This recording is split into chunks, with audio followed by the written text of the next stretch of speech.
Holy fuck. Jesus, tap dancing. Christ, Google. Fuck you, Google Chrome. Fuck you. So, Google Chrome decided to not respond anymore.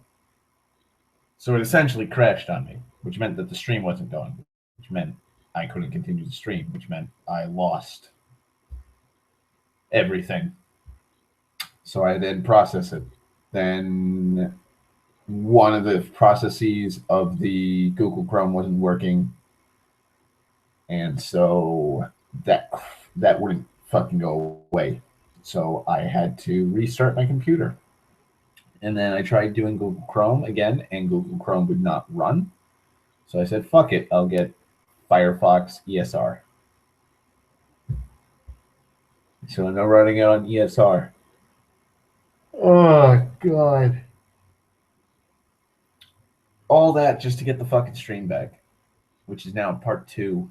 Now I'm going to just make it a part 2. Why, hey, Dan. Fancy seeing. That's a Star Wars joke, I think. I wonder the weird lingo of Star Wars would be. That shit's cringeworthy on some level. Give me a second.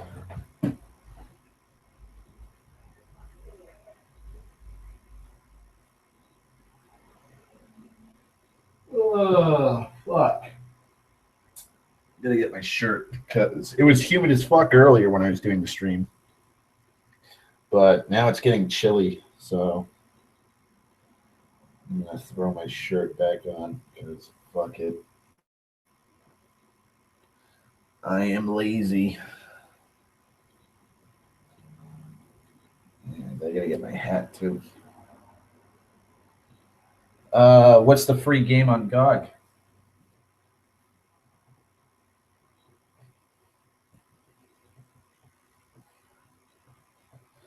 I'm a cheap, miserly bastard. I'll get anything for free.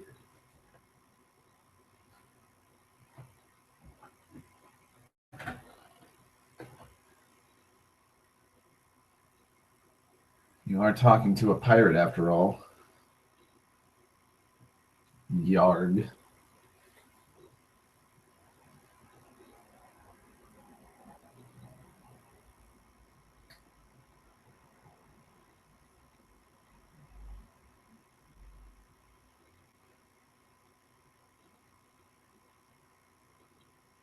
Ugh. God, I don't know why I keep fucking yawning. I shouldn't be tired.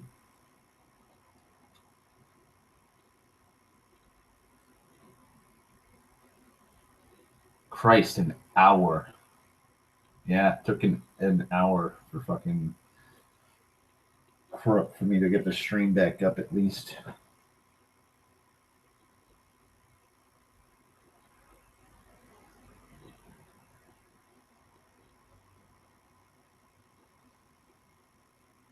I will have to probably put my second fucking Airsoft War story on hold for a while.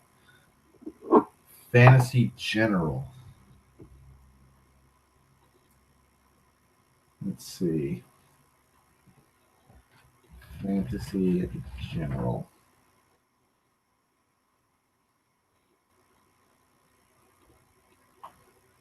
It's a hex-based fantasy game published by Strategic Simulation in '96. Its structure was taken from the computer war game Panzer General with some modifications to the base system. It was the second in the 5-star General series.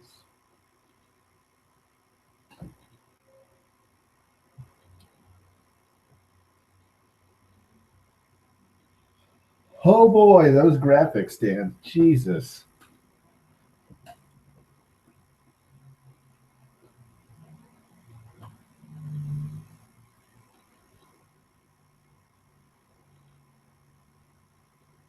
There's fucking people with artillery guns. There's a bear man holding a spear, a chariot, a giant robot metal tank with a mallet and sword for hands with horns, ballistas, archers, treants, and guys with balloons strapped to their waists while holding rifles or blow darts. And then there's dragons.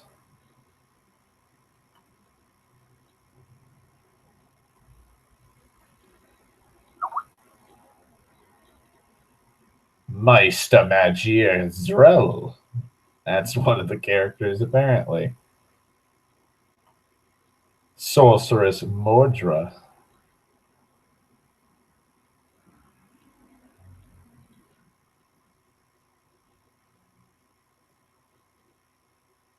Steam Gunners. 7th Steam Gunners. 15 life, 200 XP, 130 morale, max 110. Attack is 15, melee 4, missile 25, AC 22, magic defense 75, search range and movement are 3.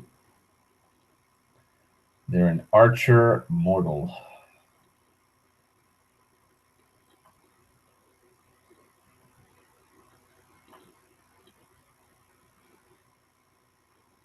Light cavalry. Just weird. Just weird, Dan. So weird.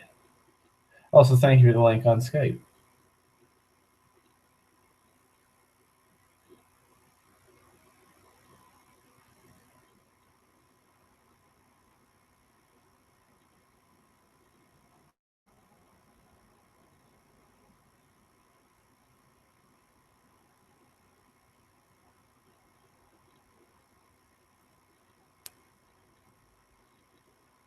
Let's see.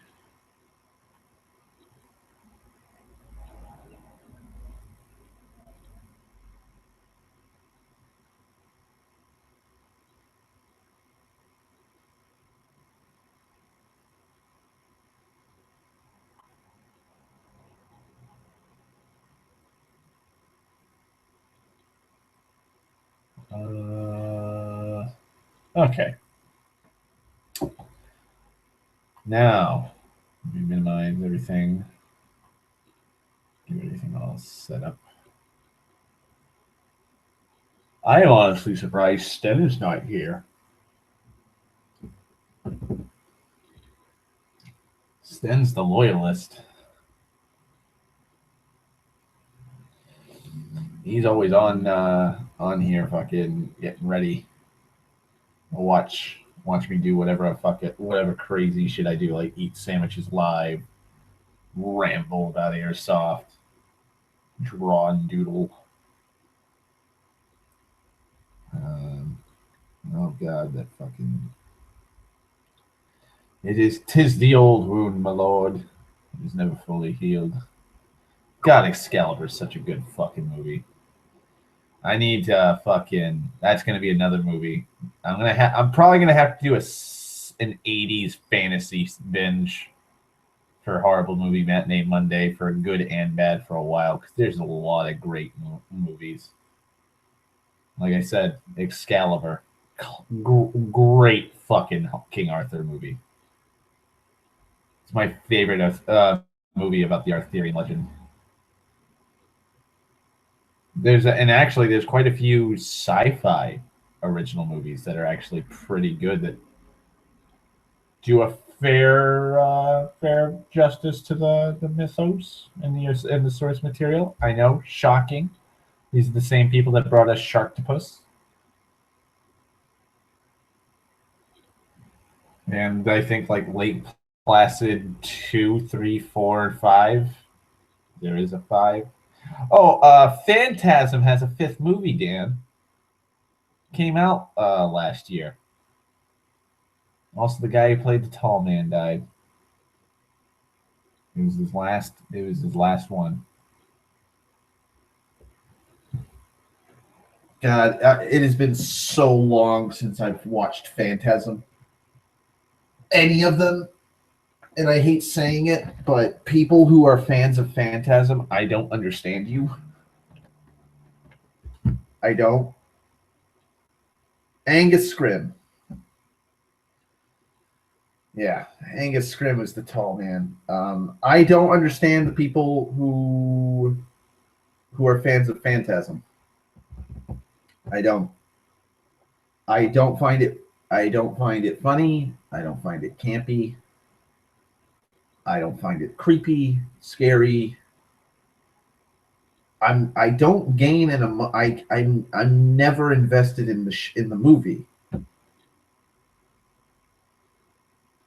I'm just not. I'm just confused.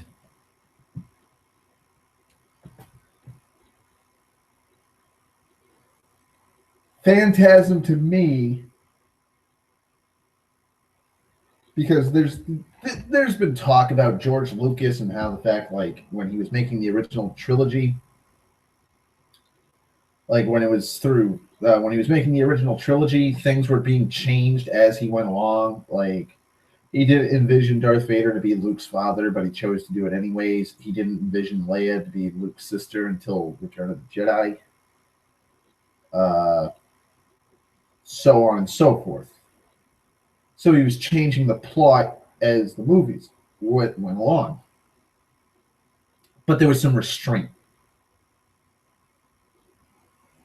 There was some restraint on Lucas's part and his crew's part. Phantasm is the logical progression of what would happen if George Lucas did not have any of those restraints.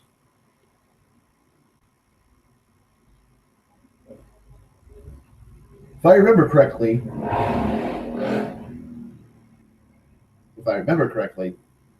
Phantasm 2 is just a dream. But parts of the dream are mentioned and called back upon by characters who were in the dream but weren't the ones dreaming it. Certain events from said dream in Phantasm 2 apparently did take place in the real world. Phantasm 3 just goes off the fucking rails. And then Phantasm 4 goes off the fucking rails even more. So much so that the fifth one is just utter insanity. Because there's things that are being changed and retconned and just so many things. And it only follows 3 fucking characters. Only 3. Matt, I think his name's Matt, the main cast character, the fucking little kid from the first Phantasm. Reggie, the iconic fucking middle-aged fucking ice cream truck driver with a 4-barrel shotgun. And then the tall man. Those are the 3 main characters. Pretty much. Like, the brother, I think, is in 2 or 3 out of the 5 movies. Any love interest that you see in the movie is going to be killed off screen. And yeah, that's about it. I mean, I think it was the third one. I think it was the third one that had like an entirely different cast, and then they met with the original cast, and that was it. Very lackluster series of movies.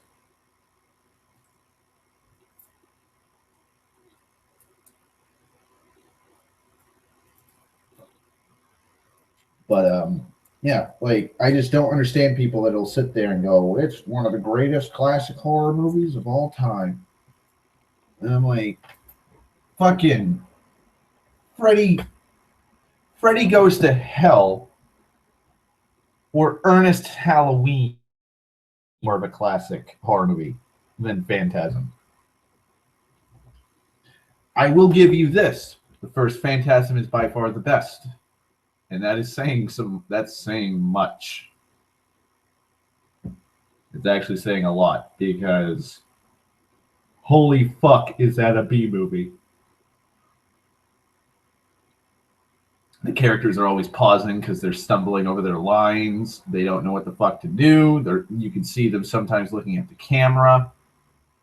Like, the only professional actor I would say that was on that set was Angus Scrimm, who played the tall man.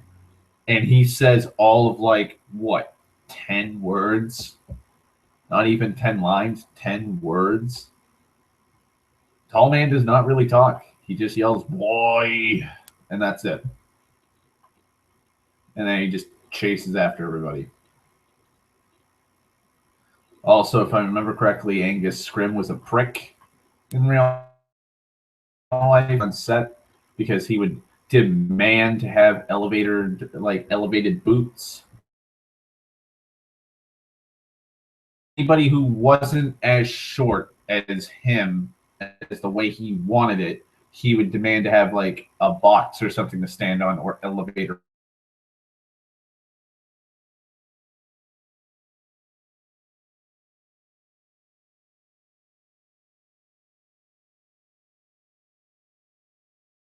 He's 6'4". That's pretty fucking tall.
I am back.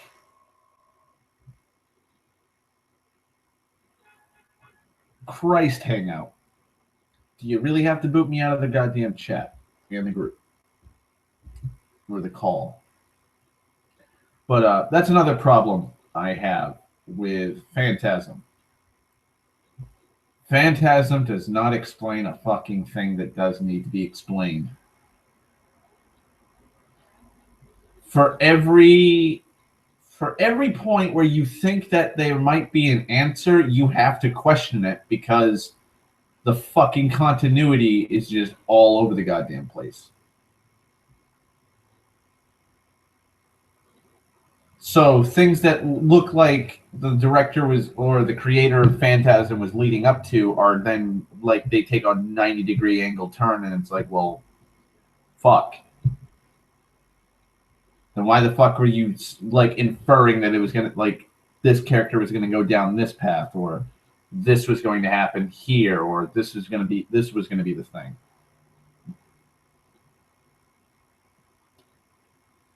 It's like fucking, you know,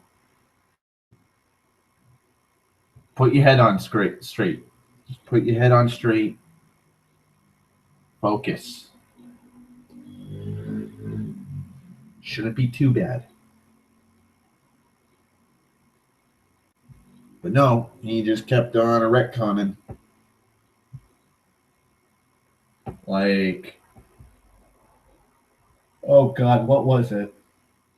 Oh,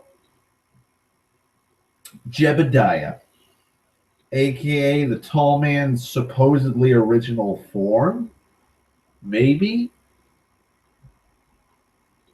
So Jebediah was like this 1700s, 1800s farmer or something or an Amish person, and he encountered himself. If I remember correctly, he encountered himself as the tall man, and that imbued him with this knowledge on how to build the spheres.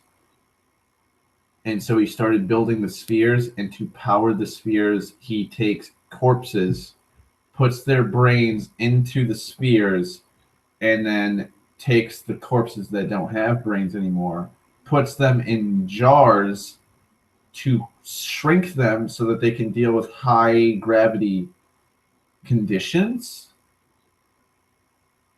for the world that he lives on.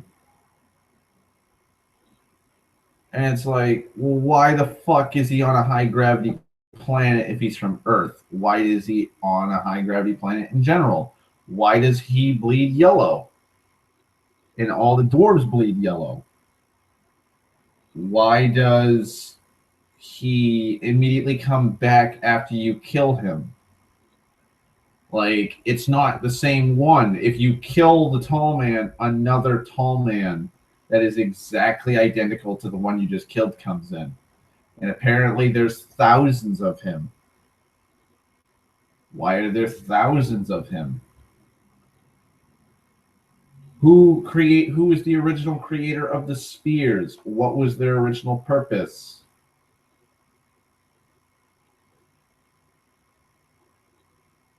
It just makes no sense. Why did Matt have a golden one in his skull? Matt's, I think the character's name is Matt. Like, the main character in the fourth one has a golden spear in his head. A golden sphere. And apparently the tall man has a golden sphere in his head. And apparently if you have a golden sphere in your head, that somehow, gives you powers. Because apparently Matt had powers. He was able to fucking, do some of the things that the tall man could do. And the tall man was trying to be like an evil Palpatine, being like, you should let go of your friends. Let the hate flow through you. I can show you the ways of the Force. And Matt was like, nah, fuck it. And so fucking he got the shit beat out of him, and then tall man just reaches in and fucking rips the fucking thing out of his head. And then we're shown like, oh hey, this may be Matt's final movie. He may finally die from like the injuries he's taken.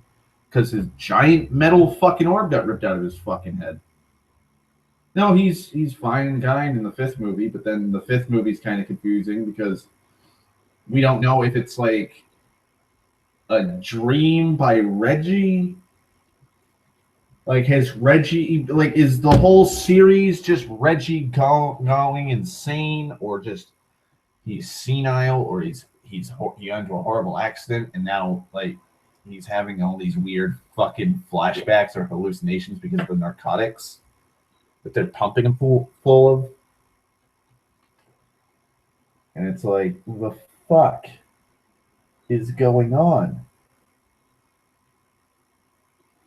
Because some of the cast that have been dead for a couple movies come back.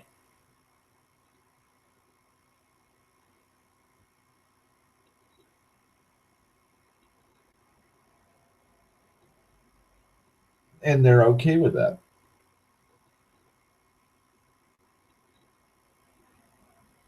Jebediah Morningside was fascinated with death, built a portal leading to other dimensions, went through the portal, and the tall man came back. That's what attracts people to it, the need to understand. It doesn't attract me to it, though, Dan. It just makes me have more disdain for it.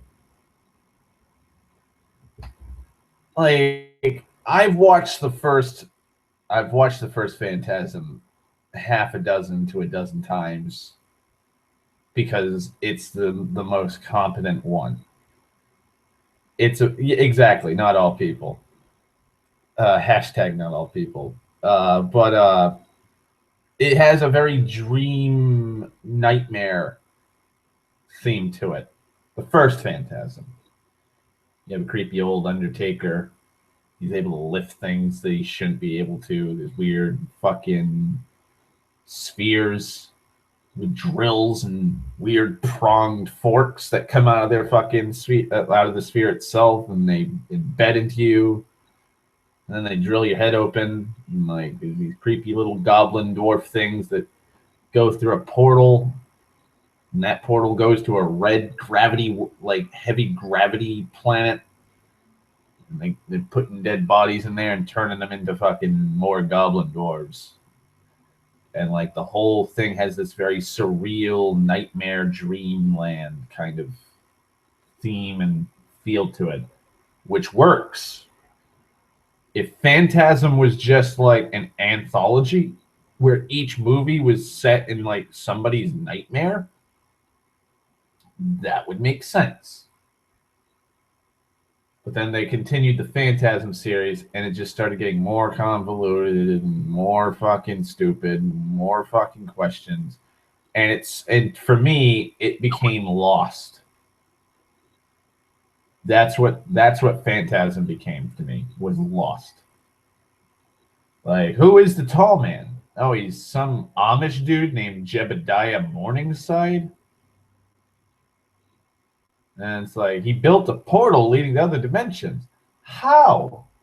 How did Jebediah build a fucking portal when, you know, he's in like the 1800s?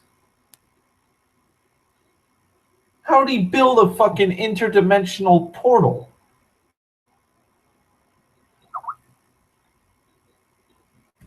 And it's like, oh, no, you won't find out. But if you do find out, we'll raise 12 more questions. It's like, fuck this. I've already gone through this with Lost and Heroes, where, one question's answered, but 12 more pop up. Yeah, and he's a mortician.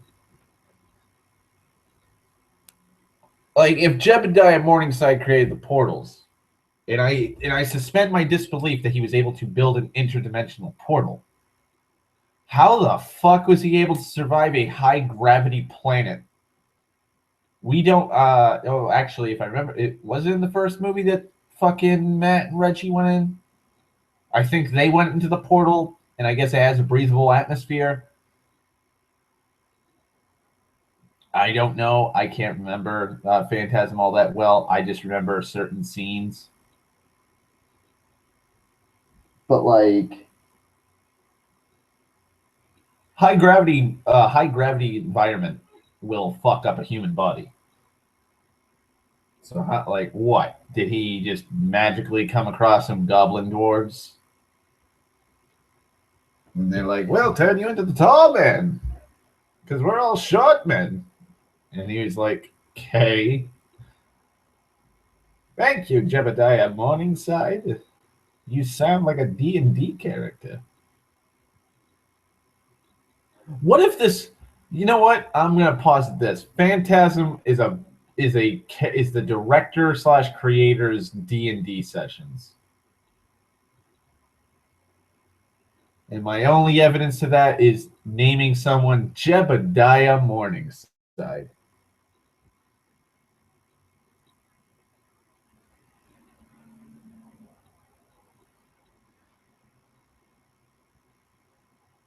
Exactly, tall man and the seven dwarves. Like, it's like the stereotypical D&D thing is to use an old-timey, archaic name and then add two like adjectives or a noun with an adjective, or just some fantasy thing like Thaddeus Stormwind, Thordar Ironstone, Jebediah Morningside. It does not seem out of place. Does not seem out of place. Jebediah Morningside sounds like a bard's name or a fucking cleric's name. I am Jebediah Morningside of the cult of Palor. You shall not pass. Foul Dwemer Lake. Like, nobody, like, Jebediah rides up to war. Yep, or the weird demigod from Thief's World.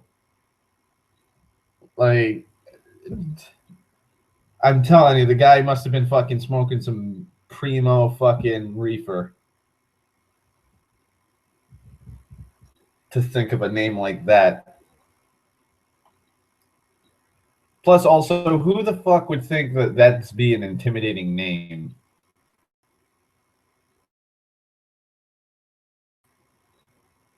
Go for an intimidating fucking colonial name.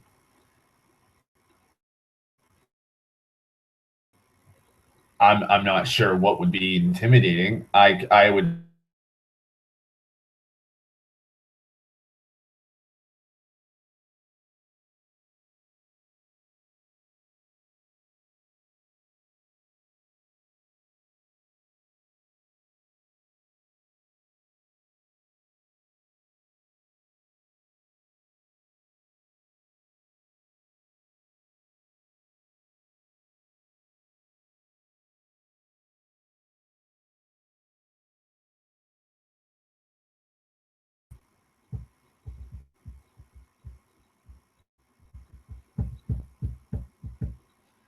Ay.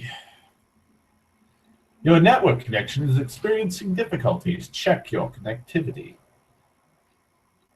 I have. Still saying I'm live, though, so I'm guessing I'm still live. Am I alive?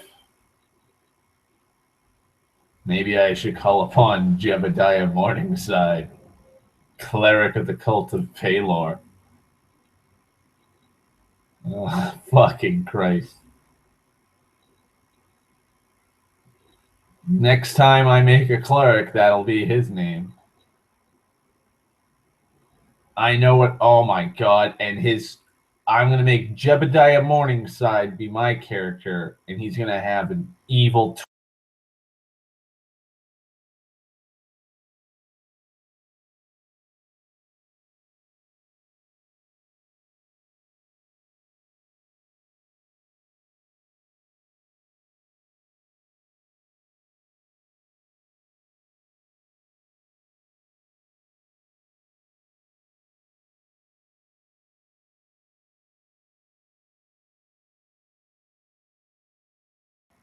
Okay, there we go. So, as I was saying, I'm going to make next time I play D&D, and I want to be a cleric. His name will be Jebediah Morningside, and his enemy, his rival, will be his evil twin brother, Bartholomew Moonbeam.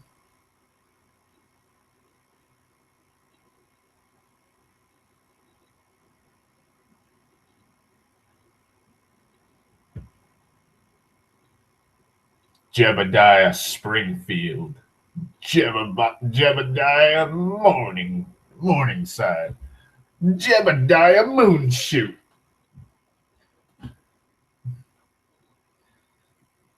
Jebediah Dooley. Jebediah Mountain Dew. Just take Jebediah and put some fucking wacky name at the end of it, and just oh my god. Hang on. You know what?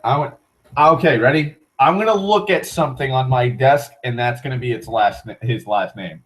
Jebediah Liquid Gels. Jebediah Coca-Cola.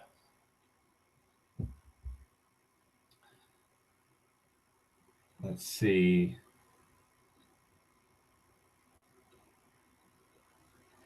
Jebediah Seaflare. From the Order of the Phantasm. Ah, yes. Jebediah Springfield of the Order of the Phantasm.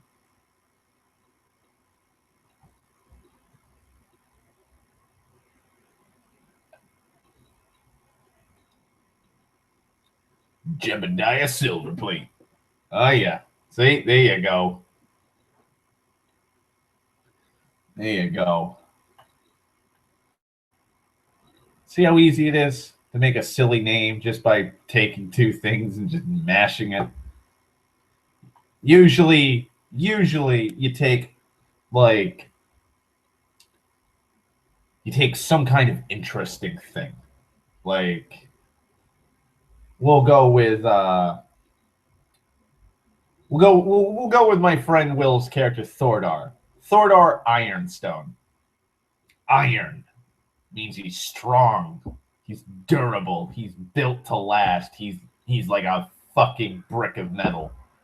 Well, what else is like that? Stone. Ironstone. That's perfect. Because he's built like a rock. An iron rock. Yeah, that's it. Ironstone. Or the other dwarven clan, Firebrand.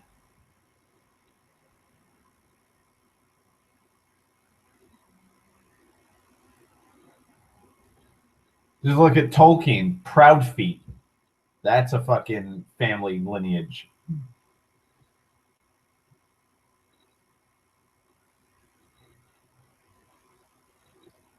Brandybuck.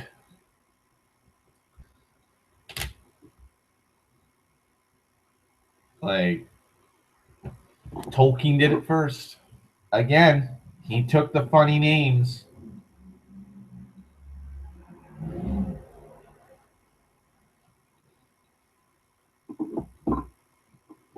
Also, here's something stupid. Because I keep seeing fucking people praising that fucking garbage Shadows of War sequel to Shadows of Mordor, and they're like, this is gonna be the greatest Lord of the Rings game ever.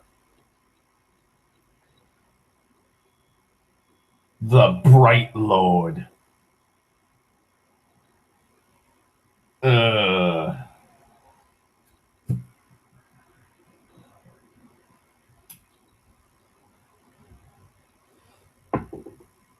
That's your title. Because there's the Dark Lord. We'll make a Bright Lord.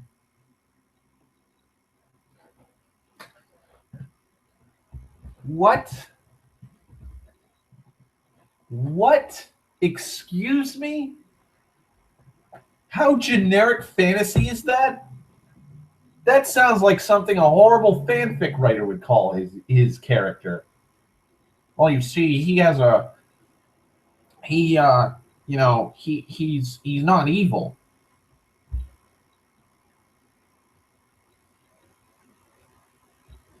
He's not evil. So he's not a Dark Lord, but he has a ring of power. I know. He's a Bright Lord. That makes sense. It's like, no, you fucking nitwit. That is stupid. Fuck, Celebrimbor sounds like a Dark Lord's name. Celebrimbor acts and sounds just his voice, his persona is that of a Dark Lord. You will bow before the Bright Lord. Like, God, that's almost as cringy as every time I have to read when fucking Galadriel's fucking ranting and raving about what she would do with the One Ring. You would not have a Dark Lord, but a queen. Oh, a Dark Queen. Isn't it Lord and Lady? Lady Galadriel? So shouldn't you be Dark Lady? Huh?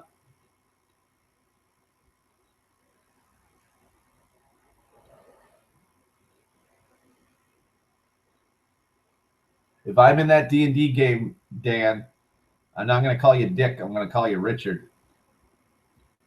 And if your character's like, my name's not Richard, it's Dick. I'm going to be like, Dick's short for Richard.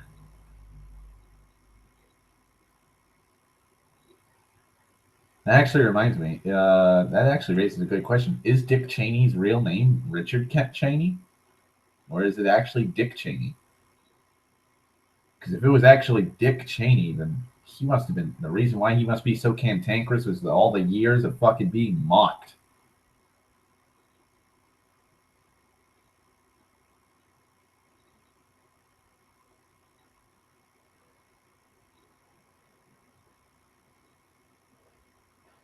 I still have a character that I wanted to make in case Mr. Whiskers died. I was going to go for another anthropomorphic animal.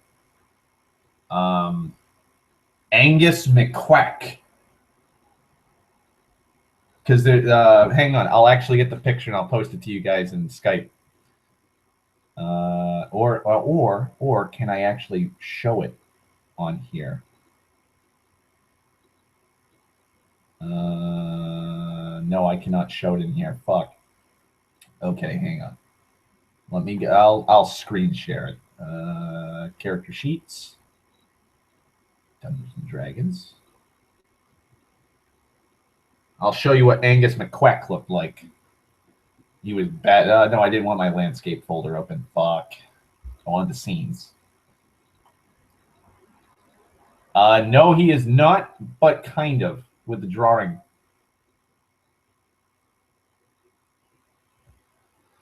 Basically, I like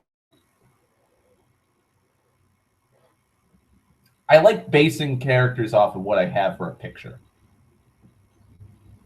And so if I find a really cool knight or something, I'll base the character off of that image. And I'll be like, well, he looks like this, so maybe he had this or that, or this happened to him, and that's how he got this, and so on and so forth. So I do that with some of my characters. Some of the characters I just make a character and then I try and find a picture to go with the character I made. But with Mr. Whiskers and Angus McQuack, those are based off of the pictures I found. Let me try and find it because I found it on Tumblr. And it was too hilarious. He was going to be another jokey-esque character. And he was only going to quack. He wasn't going to be able to talk. I was going to make him a barbarian or Viking.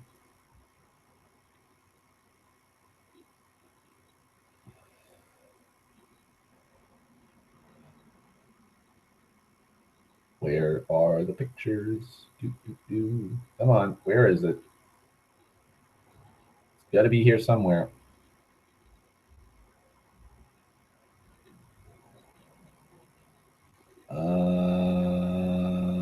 Come on. Don't tell me I probably named it just so I wouldn't forget it because I have a lot of fucking pictures saved for D&D stuff.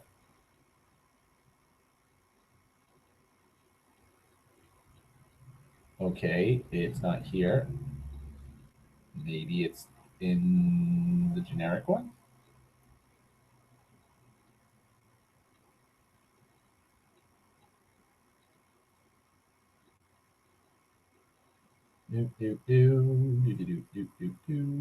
Come on.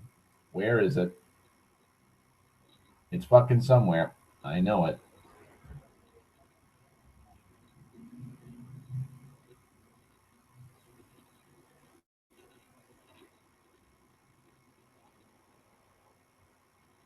I think I'm getting close to it. Doubt it, though. Black and white image. Most of these are colored. I should be able to fucking find it. God damn it. Ay, ay, ay. No, not there.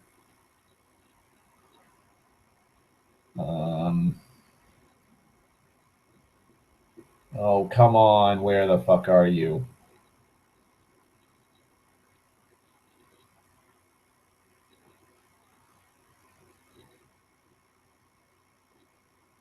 Come on. Where the fuck is Angus McQuack?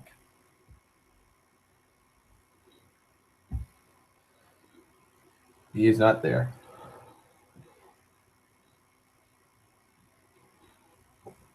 So I know where to find it because it's easy.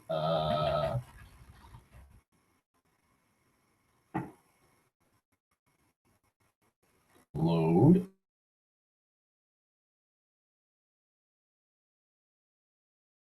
I'm on Google.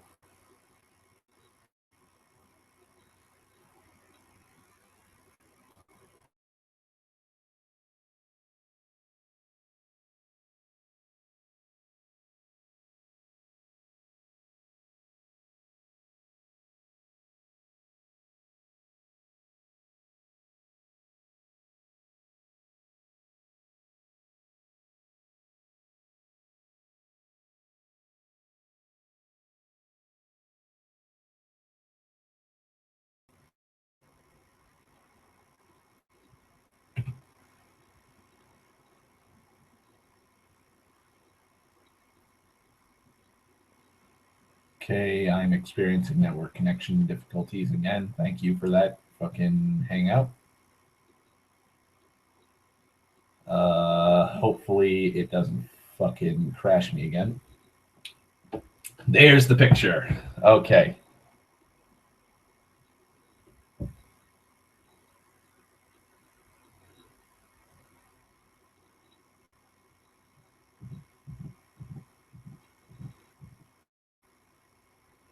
Come on.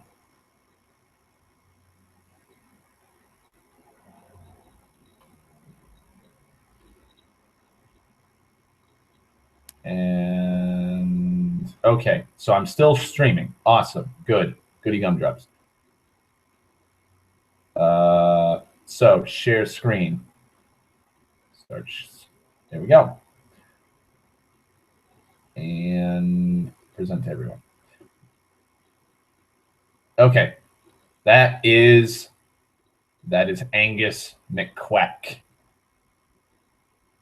That was the image I saw, and I was like, oh God. That needs to be my fucking next character if Mr. Whiskers dies. He would be this grim, quiet fucking Viking or barbarian that would just quack. And I would find a way to just so Mr. Whiskers was a high dex build and a high AC build. I would do the opposite, where Angus McQuack would be an insanely strong duck. And he'd probably stand about the same height as fucking Mr. Whiskers, so like 2 feet tall. Like he was he was just below like just in the parameters of the small size category, without failing. So Angus fucking McQuack. That would be awesome. And I'm gonna save that just in case. That way I don't fucking forget. Just so I don't forget.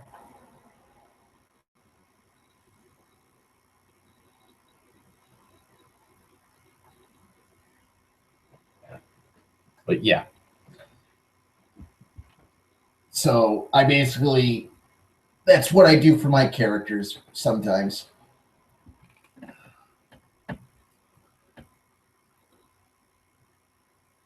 I will say I kind of wish that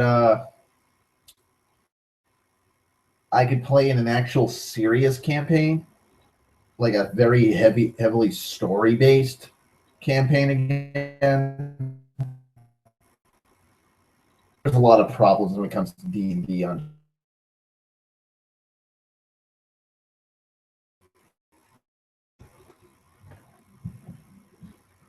Because the thing is, you have a lot of people with their own ideas as to. So the DM has to be one hell of, like, the only way you can have a cohesive, serious story going on that works without devolving is having an insanely good DM that knows how to fucking micromanage. Because if he doesn't micromanage effectively, he can the campaign will derail itself.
Jesus. Tap dancing Christ. Oh my God, people. Google Hangouts needs to fix whatever the fuck's going wrong with it. Because it just keeps booting me out, and then it has me join the fucking call as a guest, but then it swaps me down. It's like, Jesus Christ. Calm yourselves. Please. Just let me fucking stream. Just for a little while. Without a fuck up. But, yeah.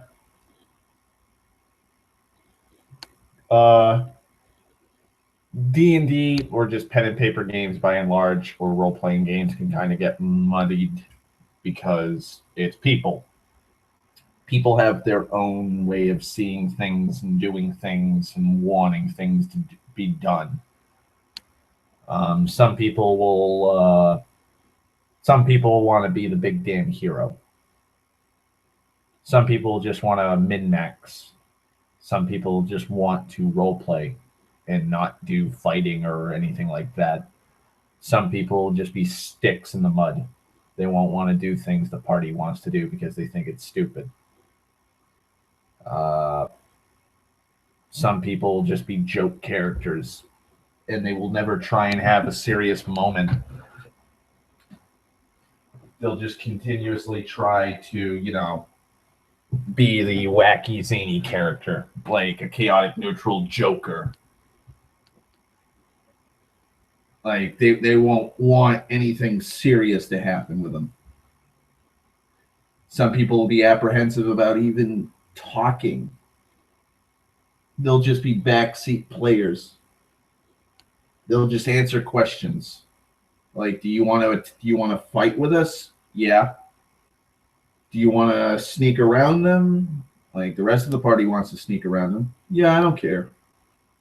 And like, that's the extent of their role playing as their character. There's people who will play the character as if they're a character and not actually think or act the way they would in character. A lot of people don't understand that difference. There's out of character moments and in character moments.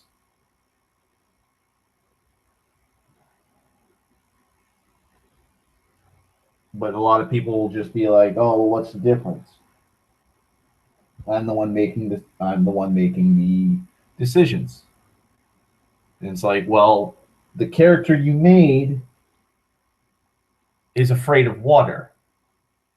Like, say they have a phobia because they were on a sinking ship as a child, and so they're terrified of the sea. The rest of the party wants to charter a ship to go across the ocean. And they're like, "Are you coming with us?" And the player goes, "Yeah, I'm coming with you." You stated that your character has a fear of ships and being out in open waters. Why would your character be totally fine with something that was traumatic for him? That he hasn't gotten over that fear. Oh, well, he got over it.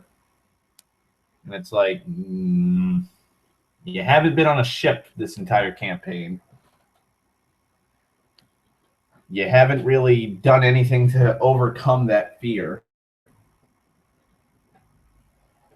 It'd be like stating just a random flaw your character has. Like, I'm allergic to peanuts. And then your character downing a jar of peanut butter. Or eating a bag of peanuts. And then being like, "Oh, well, he got over it." And it's like, you can't get over an allergy. I haven't seen you do anything, and you didn't have an EpiPen, so you didn't take an EpiPen, or you didn't take any medication or use any magic to protect you from an allergic reaction to the things that you said you were highly allergic to for your flaw.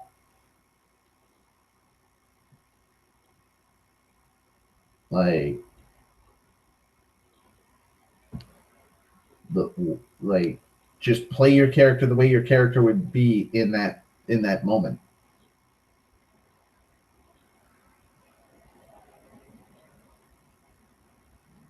But they won't. 9 times out of 10, they'll just continuously do it. The rest of that session, they'll be mindful of it. But then the next time they won't until it's brought up again, which will cause which mostly causes animosity from the player to the DM, or the player to the players and DM, or the players and the players. And then that member might step out because, oh well, I can't just play the game, I have to act, and I don't like doing that.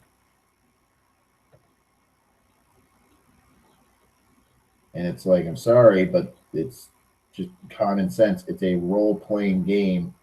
You role-play a character. Like, you have to play up those fucking events and those flaws and personality quirks that you stated your character had.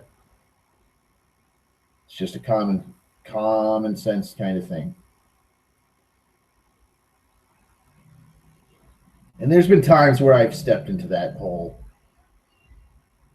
Like, especially when it comes to combat, I kind of just become a backseat player when it comes to combat. I kind of zone out because combat to me is one of the more least interesting things about D&D, which it shouldn't be.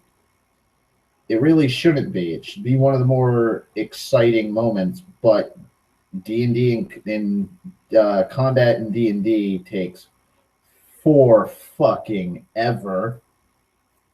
It takes hours. There have been some sessions that I've played in where the combat took 4 hours and the whole session was like 4.5, 5 hours. Like, it just becomes a slog, and I just lose interest. And I've seen a lot of players that I've played with in these campaigns just lose interest because of just how grindy and combat oriented it is. And it's not even bad. It's not even like all combat is bad. There's been times where I've just been fucking laughing and smiling and having a great time with combat because of just the interesting qualities of the combat. But then there's been other times, and the other times outweigh the few times, I should say.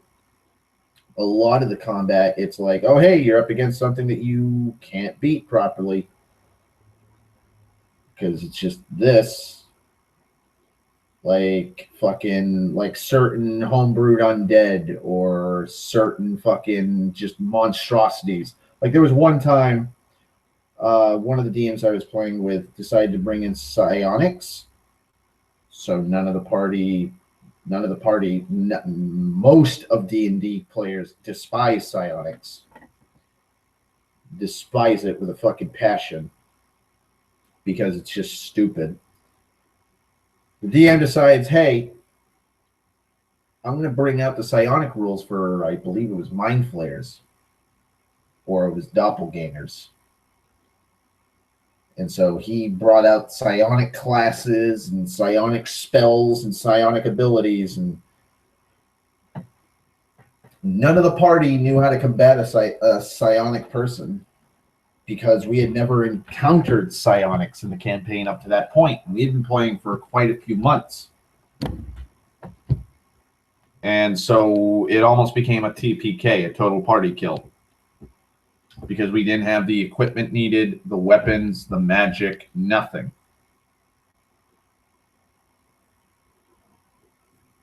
And so I just started zoning out because I just was so uninterested in what was going on. I was like, oh, great.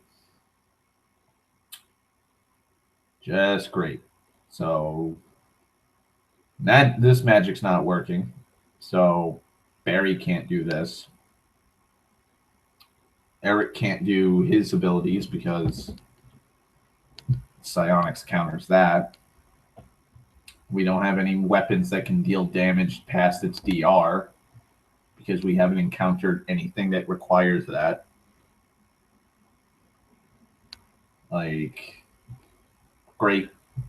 we're barely doing 1 to 2 damage per hit if we hit the AC, because the AC is so fucking high. So my brain usually just shuts down, and I'll just be like, I move here and I hit, and it's like, oh, you missed. I'm like, okay, and then I'll just zone out. I'll just, like, back then I would just doodle. Like, now I just continue. I'll watch a YouTube video, and when it's my turn, I'll pause the video, roll, and I'm certain I'm going to fail in hitting the damn thing, because most of their ACs are insanely high. And then it'll be like, oh, it's a miss, and I'm like, fucking figures, and then I'll just go back to watching a YouTube video. Like, that should not happen with a D&D game. That shouldn't happen with a pen and paper game. Like, your character, the players, like, a lot of DMs and a lot of players think it's player versus DM.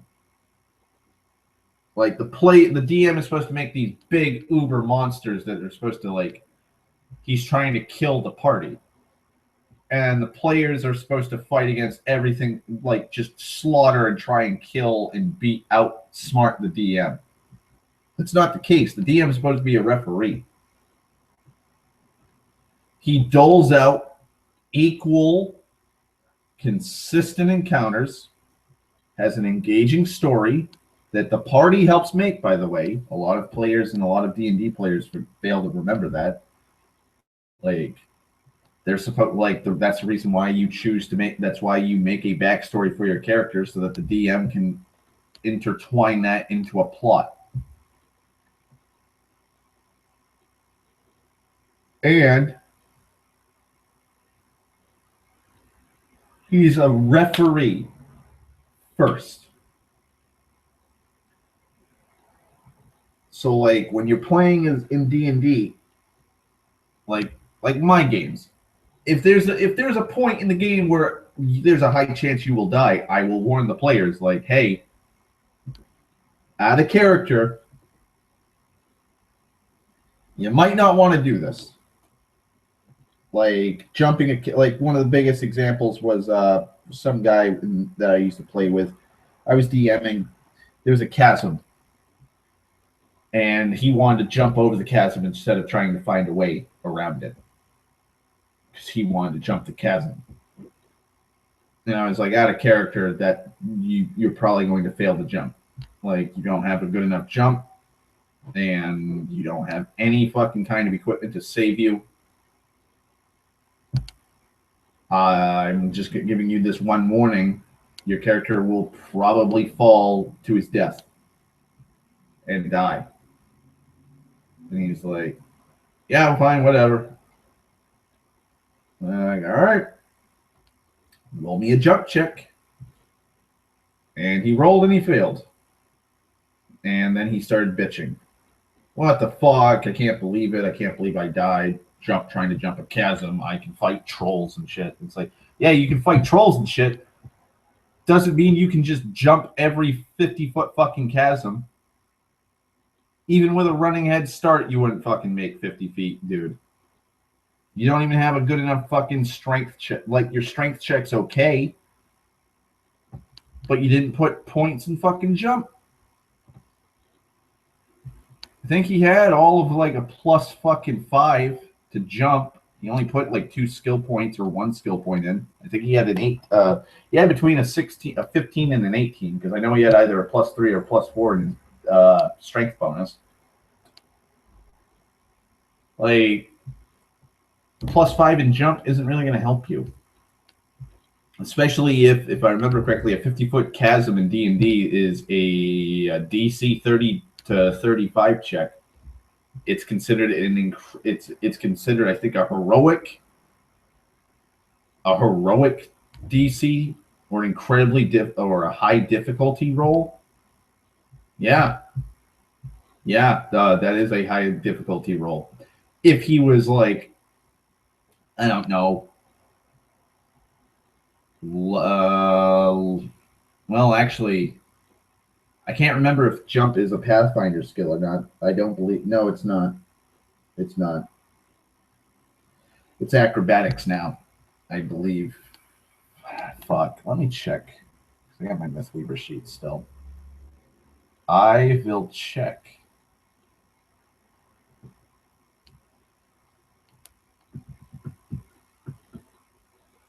Because if it is, then I can show whether or not it could be manageable under the right circumstances.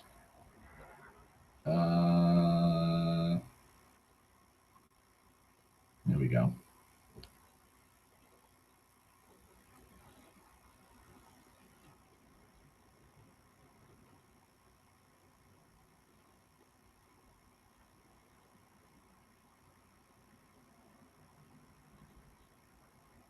Okay. Skills. Nope, it is not. All right. Yeah, it's based off of acrobatics now. So, like, Mr. Whiskers, for instance, had a 15. I believe it was a 15 to his acrobatics, which is fairly high for, I believe, a level 8 character. It's pretty fucking high. Especially for a character who does not have the class skill and just popped in 3 points. 3 points into it with a +5 in Dex. That's 8. And then I believe I had Boots of Elvenkind. I think I have Boots of Elvenkind. That's a +5, so that's 13. And then there was some other item I had on me that gave me the remaining bonus. That's pretty good for someone who's only put 3 actual ranks in it.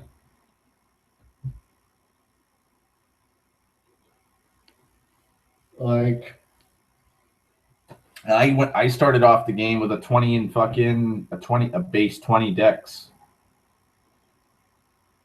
for my fucking character. Like, since level 1, my character's Dex has been 20. Like, it's just a normal fucking thing, which meant that I automatically got a +5 to my AC. So my base AC naturally would be a 15.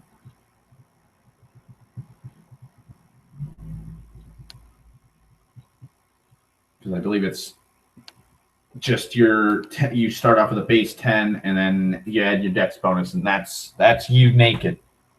That's your armor class. That's your to hit or not to be hit. And that's pretty good. Oh, wait, I'm sorry. His would be a 16 because he's a small creature. Still, pretty fucking good. A 16 AC is better than a lot of first level, like, adventurers. It is. It's incredibly good for a 16. And for my first level character is Mr. Whiskers with a 20 in Dex. Like, yeah, I had an 8 in strength and an 8 in charisma, and the rest of my stats were kind of meh, but manageable. They were pretty average. Like, that 20 Dex saved my life far more many times than I actually expected it would. And so that's it. Like,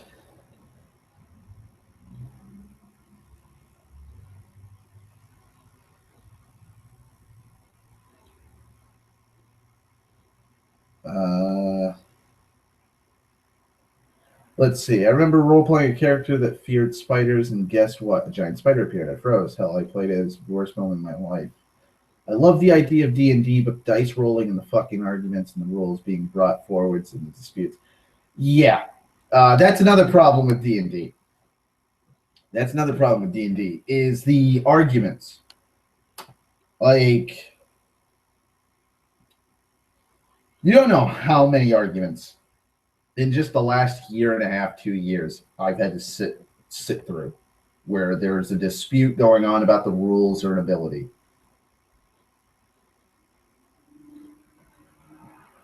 Or a situation's happening. And it just becomes mind-numbing. there's been times where I was playing D&D and fell asleep because of how long combat was, or because there was an argument going on, because of something happening in combat, I fell asleep.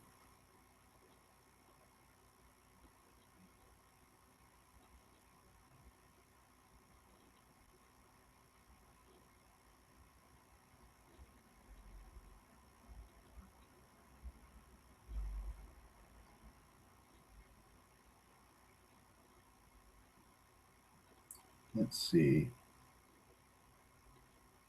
It's player versus the system and the world, not the DM. One RP I was recently a part of, I was stuck with several players who decided to attack me over my character.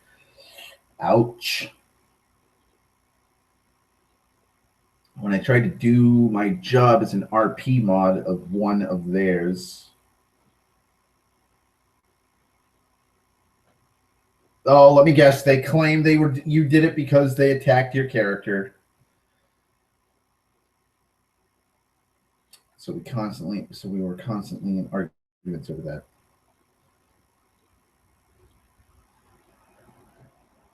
Ay, ay, ay. One of their characters is a Mary Sue. There's always a Mary Sue. There has to be. Like, I like going as generalist. I like having. I always be when I make a D&D character. If it's point buy, I always try to have even stats. I always try to have at least a 0 minimum.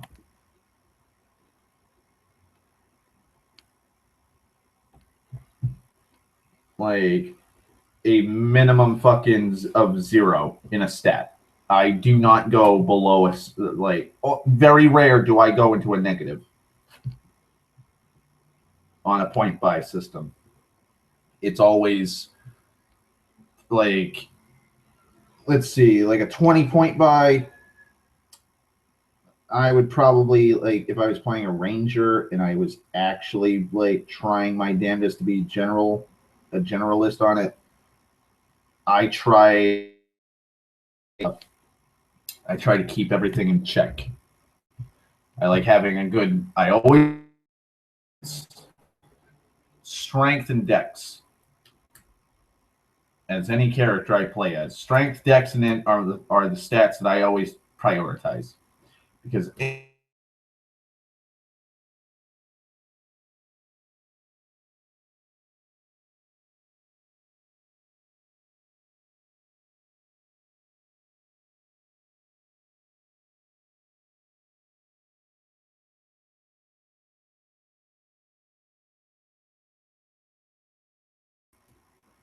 Because I usually try.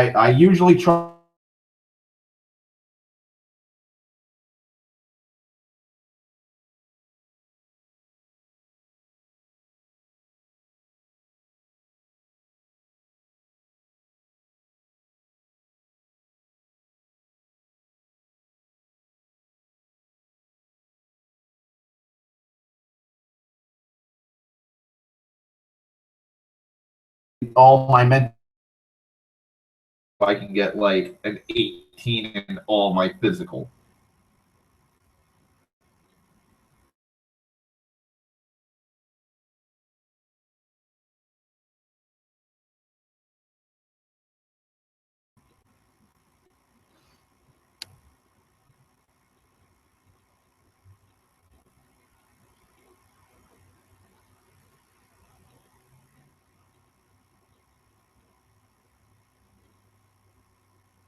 He was a mindless tank and strategy.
Can you guys hear me?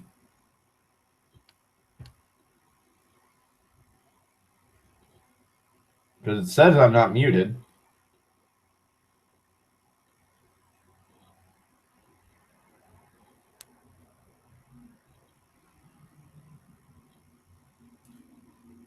Wow.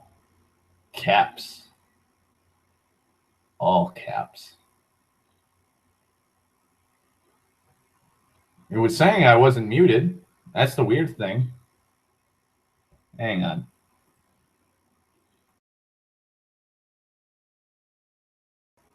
Okay, yeah. Yeah, I wasn't muted because the little green bars on the Google Hangout thing move up, but when I'm muted, it doesn't show that at all, even when I'm talking. You guys are weird. Y'all are trolling me. Or something. Either that or YouTube is trolling us. Or Google Hangouts trolling me. But basically, we'll say for the instance, like the fighter is not being able to be a fighter. Your min-maxed barbarian is just mowing through all the mobs. The sorcerer is able. Sorcerers are able to like a spot caster is able to change their spells sometimes. So the sorcerer will be able to eventually change out his spells and just debuff and buff up whatever characters he needs to. He becomes a utility mage. Battle cleric can do the same thing. They can just pray and change out their spells. So he can kind of lean more towards like healing and more like buffing up his character to defend. So he's tankier. The thief or the rogue has a lot of ways to fucking fall back on. So the rogue doesn't have to always be just a sneak attack monster. A fighter, though, is a fighter. That's it. They're all about fighting. There's just different ways of fighting that they can do. Barbarians are all about fighting and killing and raging. So your min-maxed barbarian that can kill everything has completely made the fighter useless, especially when your character is able to instantly go in first and wipe the floor with everything before the fighter can. So that makes the character annoyed at you and at the DM, but mostly at you, because you're making him useless. And then there's frustration at the fact that that character can't do it. That player can't do anything. They're not of any use when combat comes in. They're a fighter in game. They're a fighter. They're not the talkative face of the group. They can't even be counted as the muscle to intimidate somebody because there's a fucking barbarian that can rip a man in two. And so min-maxers have to realize that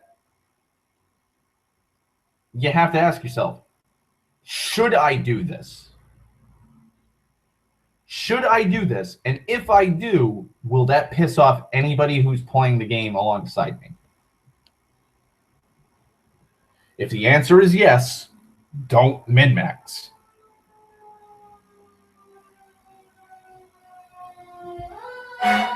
Oh boy. Fire truck. But a lot of the times, like Mr. Whiskers was min-maxed. He couldn't hit worth the shit. He still couldn't hit worth the shit, even at level 8. He had a 9 in, I think he was a 9 or a 10 in strength. I think it was a 10 in strength. Because I think I used my 2 strength, I used my 2 ability points to make my strength a fucking 10, so it was a +0. Even then, because he was a small creature, he could only deal a maximum of 1d8 +3 base. That was against normal small-sized creatures his size. I took Steadfast Slayer, which gave me a +2 to damage per size category bigger than me. So a medium would be a +2, large +4, so on and so forth.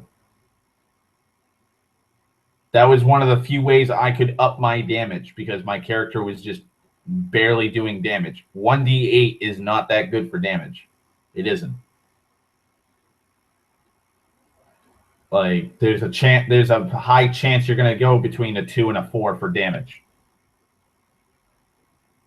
The only thing I did though is I took improved critical, which dropped my Elven Curved Blades weapon threat from 18 to 20 to 16 to 20, or 15 to 20, which meant that if I rolled a 15 or higher, I crit, and I'd have to roll a 15 or higher to confirm my crit.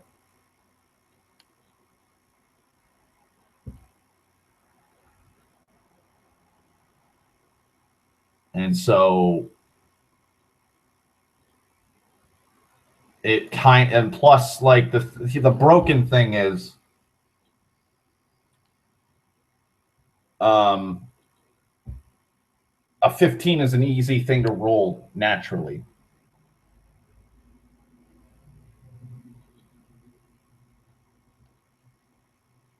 Just naturally. Plus, I had I think like a plus 13 to hit. So I would just need to roll a 2 to confirm my hit.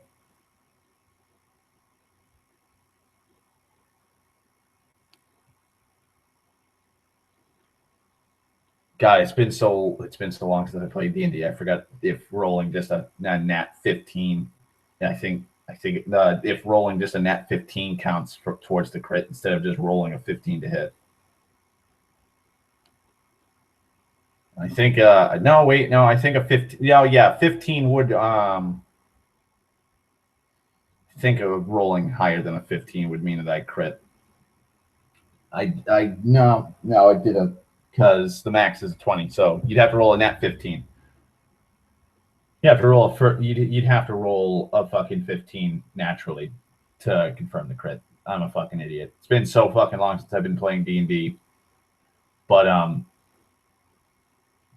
that was the only way I'd be able to deal a lot of damage, was to take those feats, and it took a while to get those feats.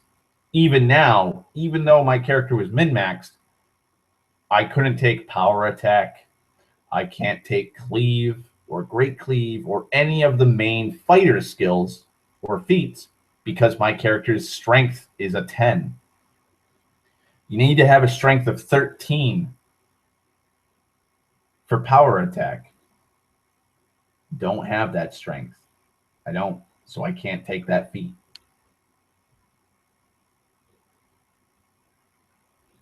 So I was building my character to be a dex-based fighter. He was going to have agile added onto his magical +1 Elven Curve Blade,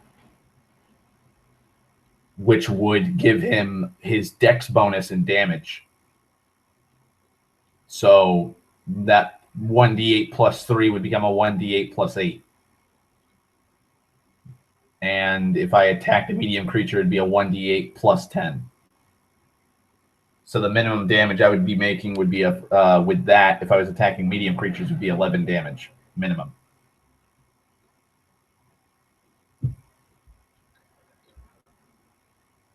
And the maximum would be an 18 base.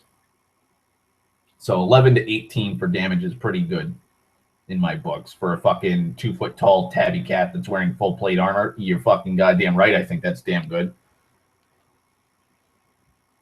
That's not counting his second and third attacks, because I took a feat where each successful hit after my first gives him +1 damage. So the minimum would go from 11 to 18 to 12 to 19 to 13 to 20, and so on and so forth, however many attacks he had. Then the crits. I had weapon fucking boosters for my abilities as a fighter. I was going to take fucking weapon training. I still had more weapon training bonuses I would get.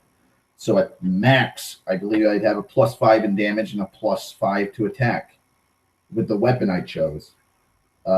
Heavy armor training. I had built him to be fucking a brick wall, a proverbial, like a literal brick. He had the highest AC out of everybody, a 32 base with his plate mail on. And if he took total defense, that added a +5, a +6 to him, because I think I took a trait. I think it's Cautious Warrior. It gives me a +1 when I do total defense or defensive fighting. I think it's a +1 or a +2 for total defense. So his AC would go from a 32 to a 37 or a 38, almost up to 40. And I'd only enchanted it to, I think, a +1 full mithril breastplate. No, mithril full plate. Jesus.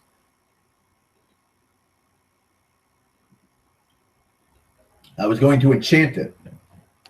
Plus another thing, at full build, if I remember correctly, at full build, he would be in the late to high 50s for AC. Because he had a +1 for an armor enhancement bonus. 4 more, because you can max that to 5. So that's +4 AC. Armor training. I had taken the heavy armor proficiency ability for advanced armor training, which meant that every set amount of levels I would gain a +1 to my AC naturally. And I believe at max that'd be a +5. It was a +1 at the point where it's a +3. I think it's a +3. So it was at +1 at that time. So that's 2 more. So I've already got +6. That's 38. That's 38 AC. Then I was going to up my dex to 22 for a +6. So that's 39. I was going to get a new amulet of natural armor and max that out to a +5. I was wearing a +2. So that's 39. That's 42.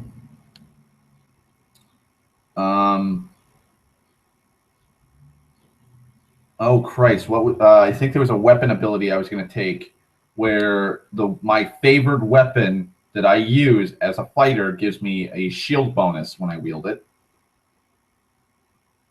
And I forget what it's based off of, but I think it's based off of your fighter level divided by something.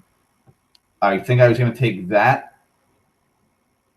So my Elven Curve Blade would be doing a plus, it'd be giving me a shield bonus. And so I was going to be I was going to be between 47, I think it was 47 to 50 for AC. I was just going to keep pushing his AC to see how fucking high I could get it. How high can I make this cat's AC be? Because, yeah, magic will be able to take me out. No mortal weapon can. A fucking dragon wouldn't be able to scratch me.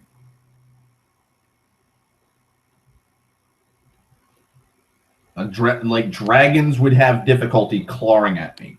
A fucking cat in plate mail.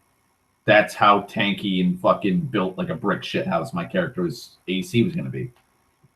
And I was told multiple times, the AC tapers off after a certain point. It's like, yeah, it does. There's other items in the game that will allow me to defend myself against magic. Rings. Rings. Wondrous items. Iron stones. Like belts and sashes and all kinds of shit that can help better you against magical attacks. I can grab those. Because by the time my AC is that fucking high, I'm not really going to be worried about like that. I'm just going to be worried about like, okay, physical shit's not going to affect me now. Now it's time to defend myself against mental and fucking magical stuff.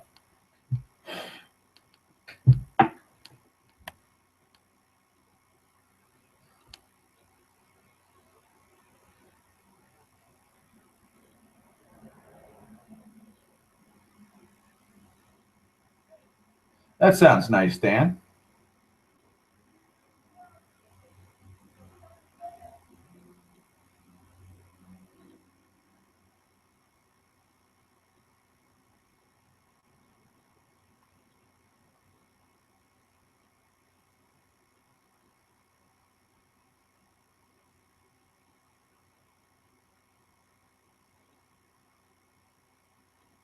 Let's see.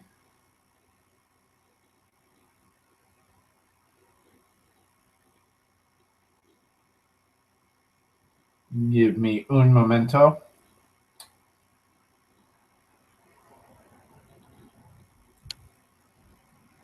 I need to swap my Facebook.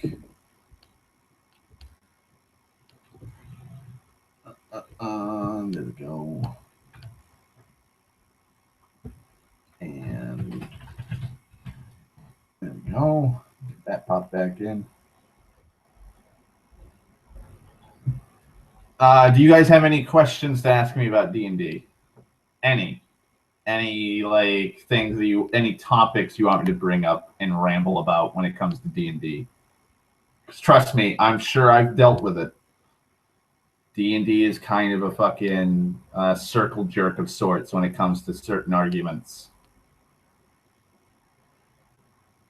There's always a fucking problem with something. Just something.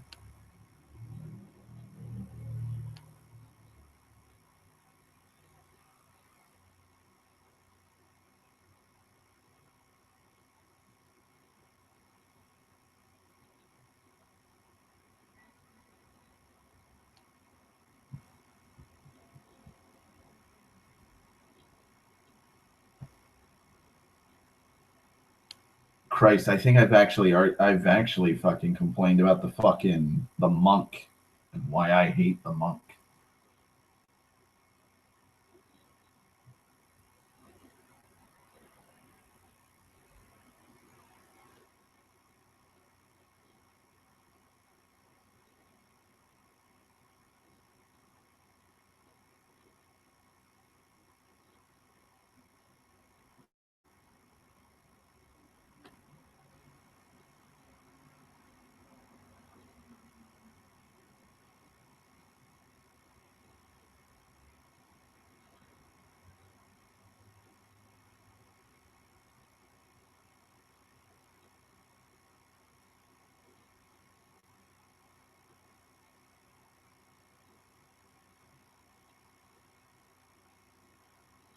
Let's see. Okay. Wow. That's been a while. How do you deal with a person in charge of an RP who is more inclined to side with the user she favors over her own staff? Do you want the short form or the long form of it, Sten?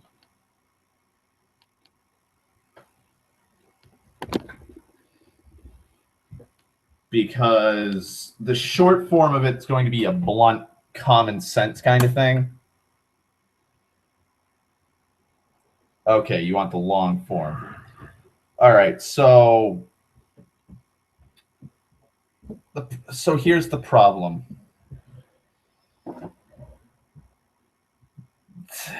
You probably can't deal with this person.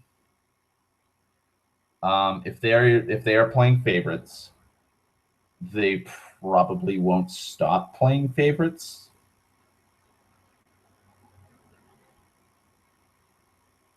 She was subjective. Subjective, not objective. All right. Well, here's the thing.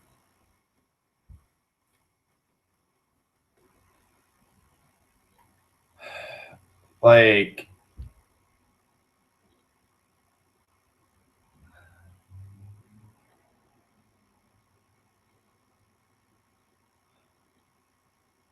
she allowed the user who had the sue to keep on going, and once she had a falling out with them, let me guess, yeah, all right, she saw the soonest.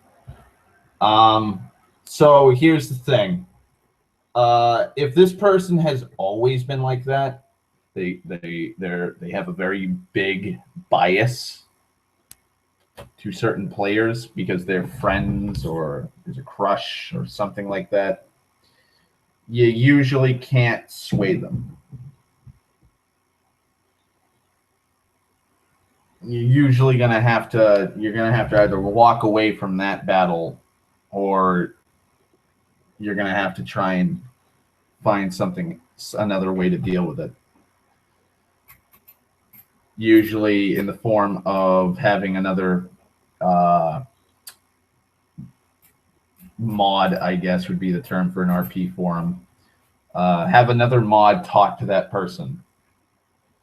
If they won't listen to your rationale and you're pointing out of, hey, this isn't cool, you shouldn't be doing this,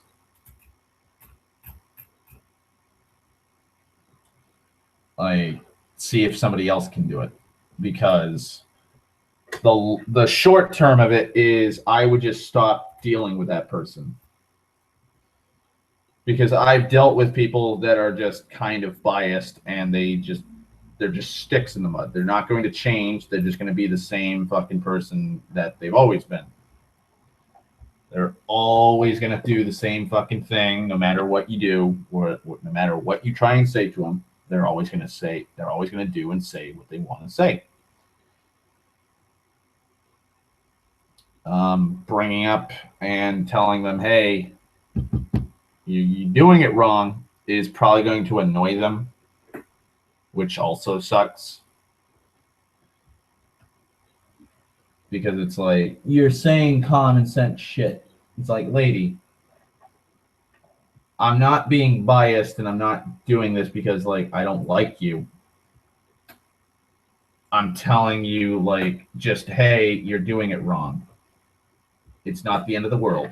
You're just being a little too biased. Please, you're being too subjective.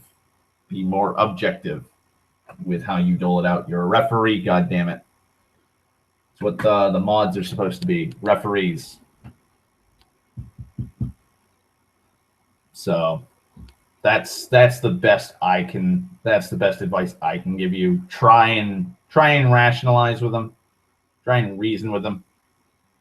And if that doesn't happen, if that doesn't work, then just message one of the mods that will talk to them that have a higher rank over that person and tell them, like, hey, he or she is biased and they're leaning towards the user instead of the rules of the community of the group.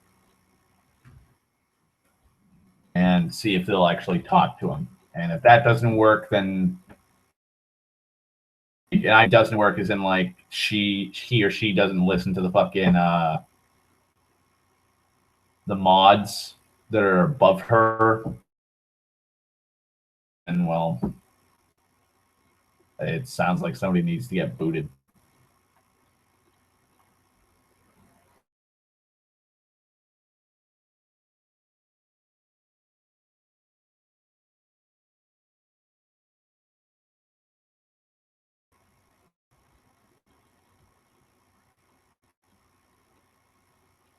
Okay.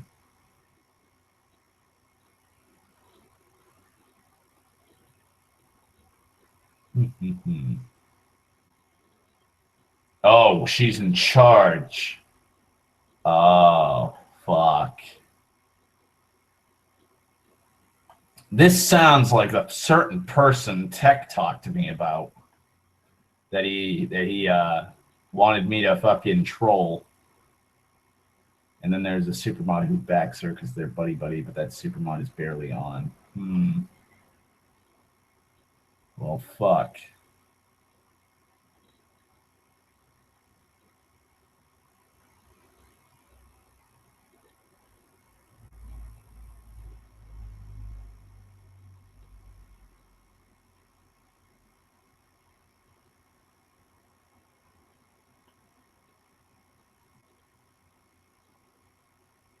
And she doesn't see the issues and just backs that person.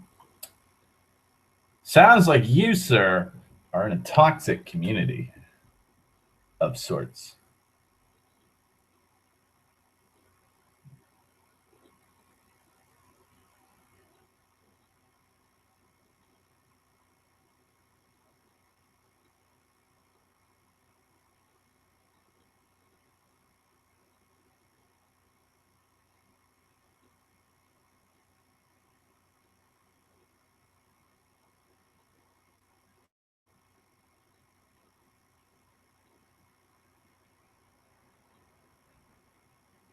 Okay, I thought it was. Thought it was Mandy for a second because I remember good old Tech bringing that up, and it sounded like her. And I was like, "Oh fuck, is she still around doing shit?" But yeah, it just sounds like a toxic community.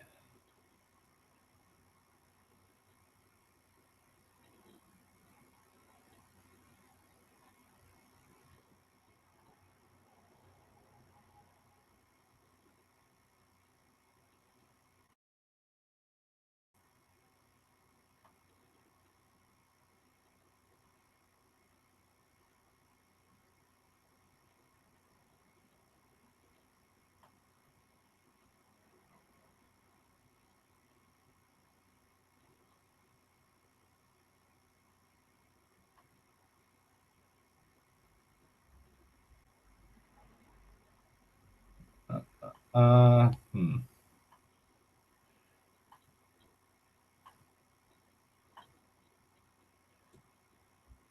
uh, a group of our peers would call Toxic Squad in private. They pretty much have much live on Tumblr too, so that makes it worse. But the thing, they barely RP anymore. And the RP's toast because of them. They've driven away pretty much all of the good RPers. Have you thought of making your own RP forum for all the former good RPers?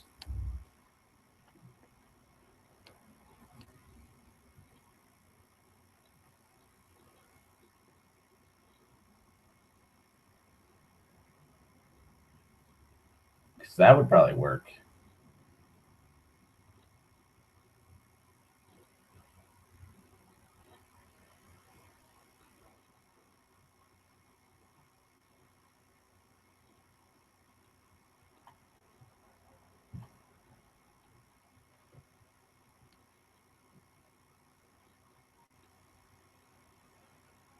I have done so months ago. Not all of the good RPers are there. Some, since some of them are more or less busy. Ah, that sucks. That really does suck. I hate when shit like that happens.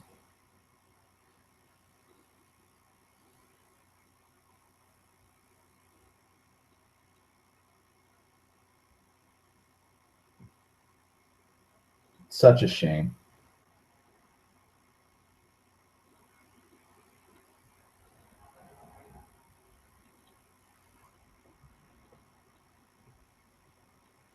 Did find new RPers who have shown up to join. Well, that's good.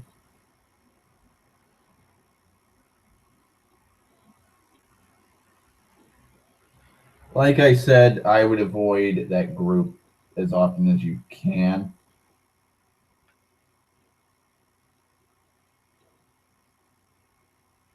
Huh,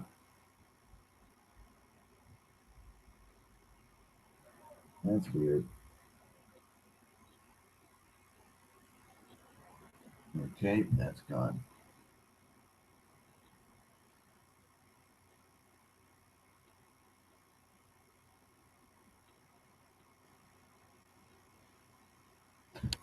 Um. Oh, there. Okay, there they are. Wow, that's a lot of them. That's a lot of scrapes and cuts all over my forearm. Uh, you set up rules for combat. Wow. Most RP forums that I've ever heard of, they don't have shit like that. It's usually just talking and role playing with maybe a light sprinkling of combat here and there that's not really that much involved.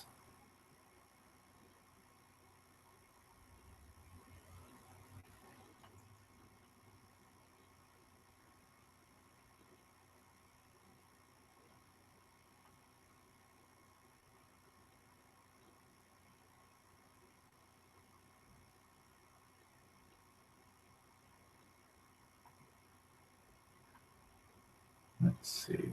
Hmm. Give me 1 second.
Okay.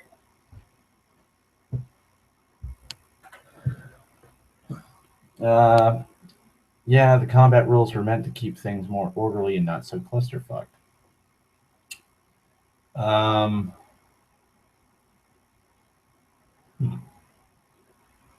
If you're speaking, okay, all right, there we go. Yeah, I'm back. I've got fucking burritos in the microwave right now. So, but that's pretty cool. I do know that like it combat can be difficult and kind of a double-edged sword, even with like modified rules to cut back on the shit.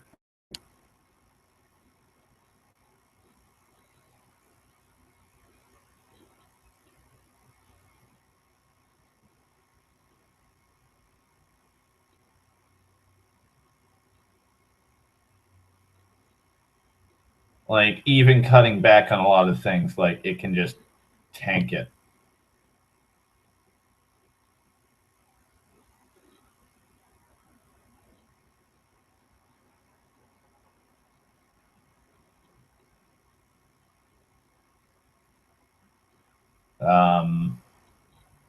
Well, combat is supposed to be quick. Like every post in combat, each person from each person is 10 seconds.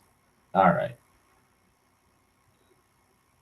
I forget the rules for fucking D&D's combat, but I've always said that does not make a full fucking lick of sense. I think it's like every person's actions is 6 seconds.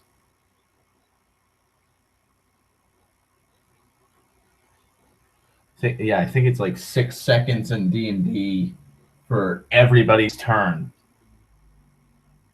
So 10 turns for every character is a minute of combat.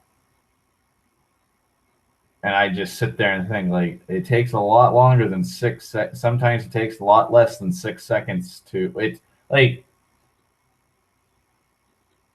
like fucking running 30 feet and then swinging your sword does not take... It takes more than 6 seconds.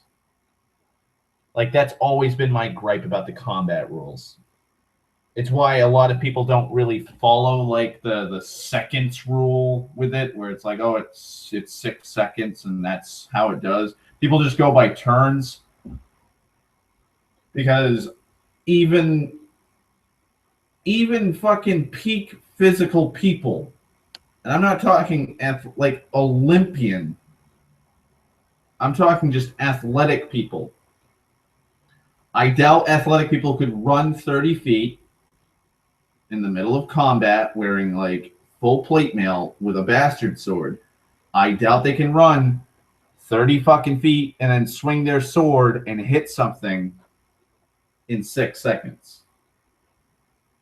Like, that's one problem like Wizards of the Coast has with their whole rules. Like, they need to fucking make it less complicated and stop bringing in stupid shit like that. Like, a turn is a turn. Like, with the RP, that makes sense, because you can actually play off of that. I've never seen a person in D&D actually go by seconds or an actual clock for spells and stuff. And usually, like the Dungeons and Dragons books that have spells will be like, oh, it lasts this many turns. There's rarely a spell that lasts minutes. Well, actually, I'm sorry. There are spells that last in minutes. Usually, though, but those things, they're usually forgotten about. You don't know how many times somebody's been like, I'm invisible. And it's like, wait, how long have you been invisible? I don't know. Like when we fought that fucking that rust monster. And then they're like, well, Jesus Christ, that was like 2 hours ago after we fought it. Like, okay, yeah, you definitely don't have it now. Well, what the fuck? Why didn't you tell me that? Well, I forgot about it. Like, it's just spells like that, or spells with a timetable. The players and the DM usually forget about shit like that. Because, you know, you're in combat, so you start kind of forgetting, like, I have this much amount of time left on my fucking thing. Plus, asking the DM constantly, like, how many minutes have passed since I cast that. Like, a lot of DMs get annoyed or flustered because now they have to kind of, like, you know, fiddle fuck about with trying to figure out, like, oh, well, how long would this, and this equate to? Like, is that more than that? And sometimes the players are like, oh, okay, yeah, that makes sense. That's a reasonable amount of time. And then there's some people going like, wait, well, how does it take this much amount of time to do X, Y, and Z? And we set up a uniform special effect times, so it's generally understood and no one can argue over it. Well, that's good, at least. I would love to play a game where there wasn't a fucking argument over something rule related. That'd be pretty neat. Though I feel like that's a pipe dream of sorts. I doubt that'll ever happen.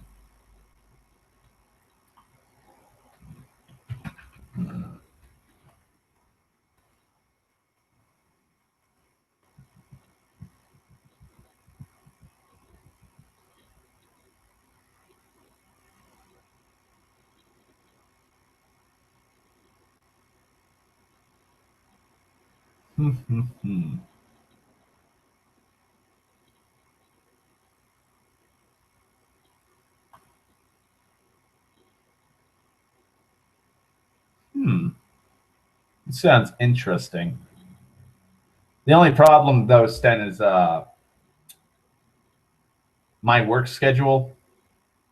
I don't think I'd be able to get on as often as I'd like.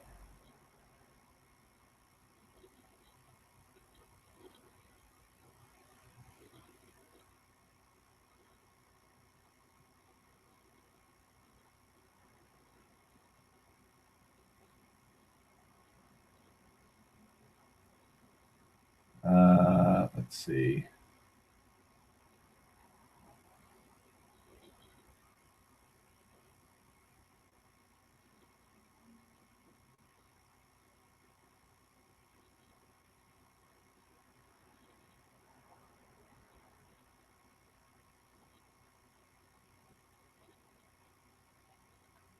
We have people who have hectic work times too, so they can post when they can. Oh, well, that's cool.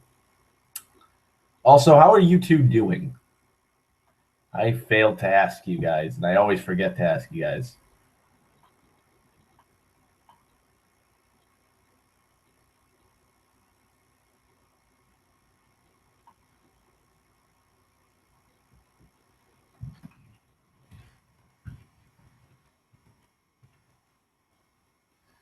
Oh, fucking god damn it, Facebook. For some reason, Facebook keeps fucking up for me. When I want to post something on like the timeline, like the main page of Facebook, not my like going onto my profile and typing it into the status box disappears. But the screen stays darkened. So give me a second.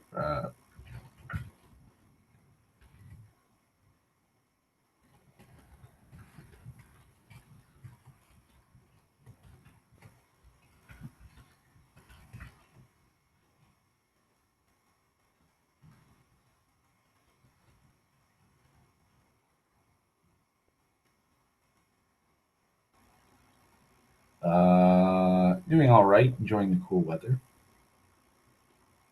Ah, well, I'm glad you have cool weather. It's been kind of muggy here all day today because of the rain we had last night and early this morning.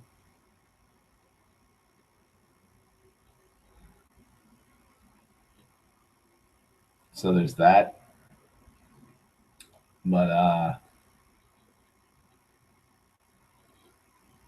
yeah, like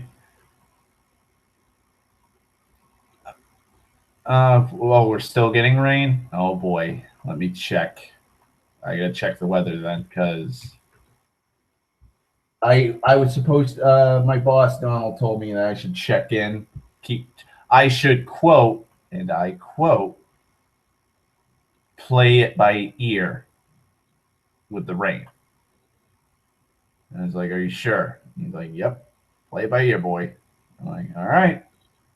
And so it started raining Saturday this morning, and I was like, "Fuck it, I'm not going into work and be pouring fucking rain, and then have to go all the way back home because it's fucking raining and there's nothing else to do." So I didn't go into work today. I actually went for breakfast. I'm doing okay on the good side. My VidMe channel is doing better than my YouTube channels. That's good to hear, Dan. Whatever happened with that copyright claim? And also, I'll be right back to see the response because I got to grab my burritos.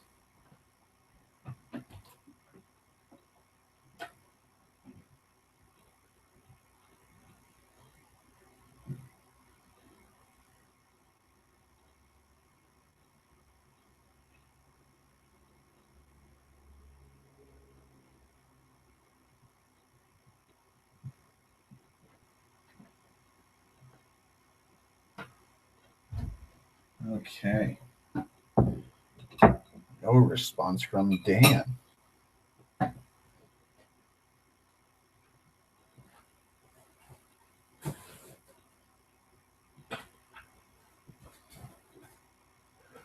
I gotta put my earsocket away. Earsocket gear away, anyways. Oh, that's where it's staying. It's only telling me I'm getting a. Oh, okay. So you're waiting for them to respond. It's only telling me, Sten, that it's supposed to rain thunderstorms today, 40% chance. But that's mainly Sunday morning,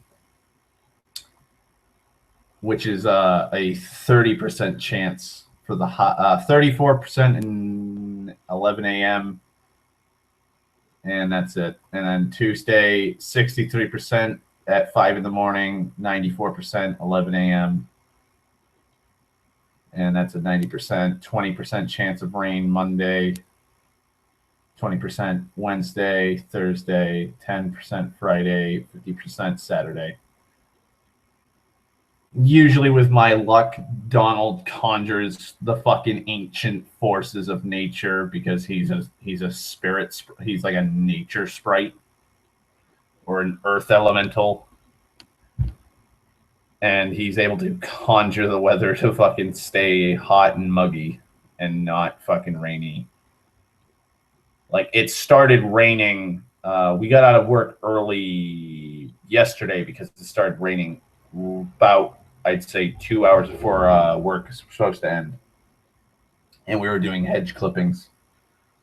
So when you're running an a gas-powered hedge clipper, it kind of the wet hedges start to clump everywhere on the blade, and that starts fucking things up.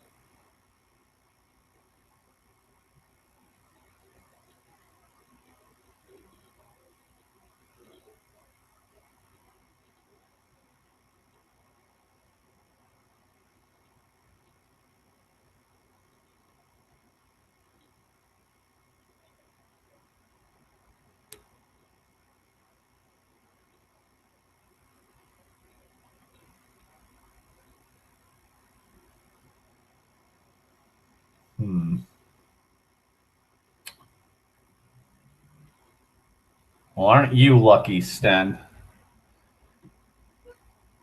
60% chance on Monday. We got the 20%. I hate weather sometimes.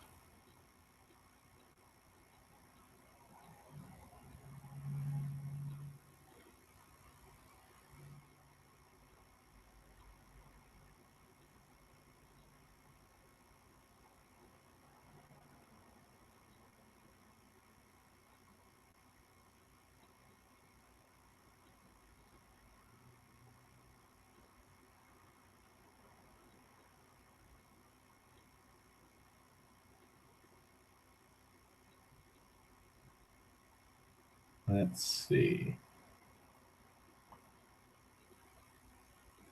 True. That's another thing I hate. Weather is not fucking 100% set in stone.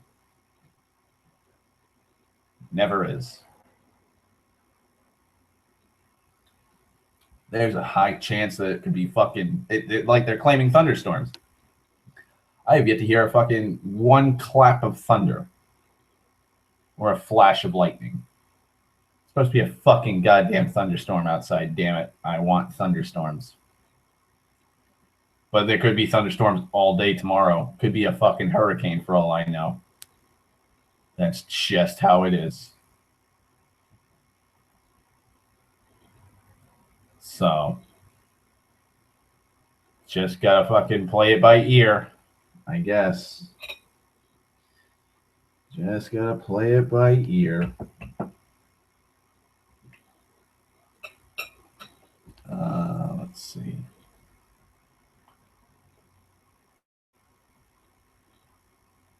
Well, there's that at least.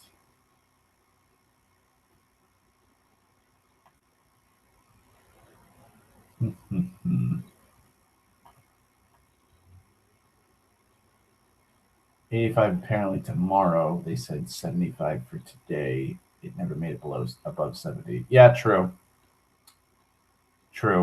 Sometimes it does get fairly, like they'll say it's going to be fairly hot, and then it's just a mild day, which I'm fucking thankful of almost all the time.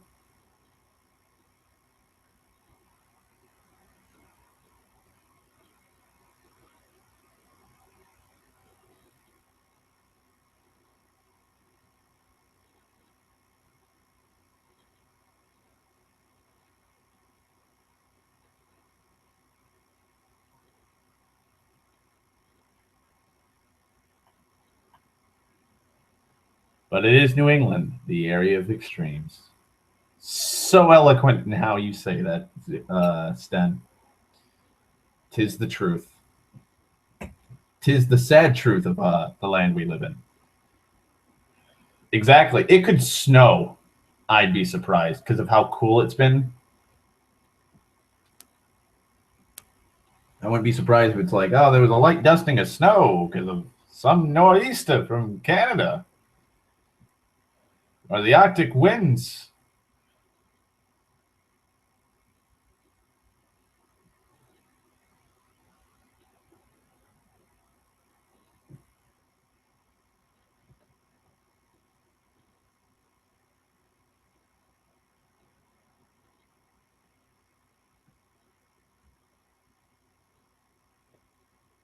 Oh boy.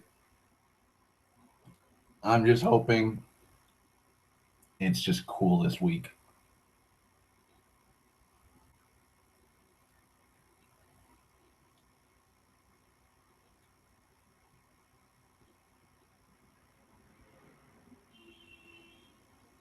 Exactly.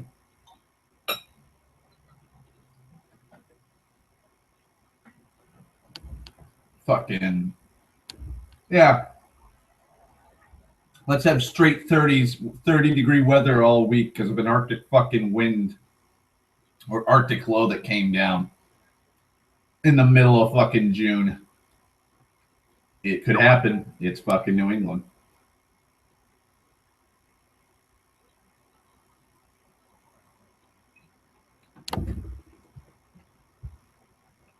It's New England.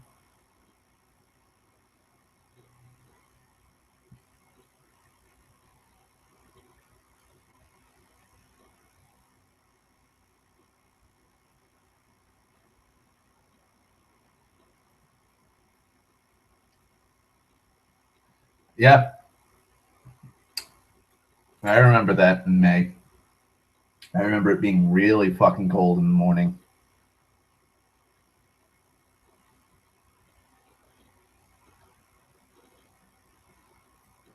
I was wearing a fucking sweatshirt to work almost every morning in May.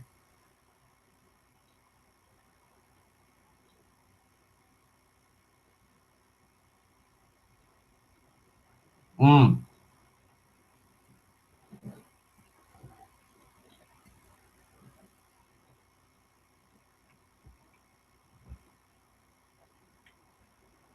See, here's the thing, Dan. I'm the exact opposite.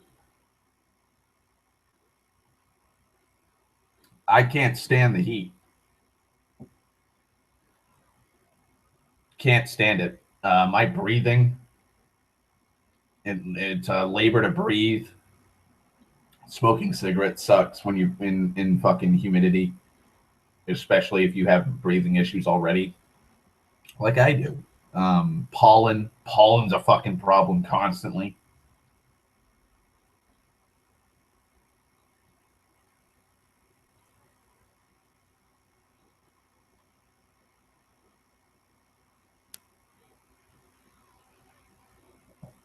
Um, well, that's understandable. Uh,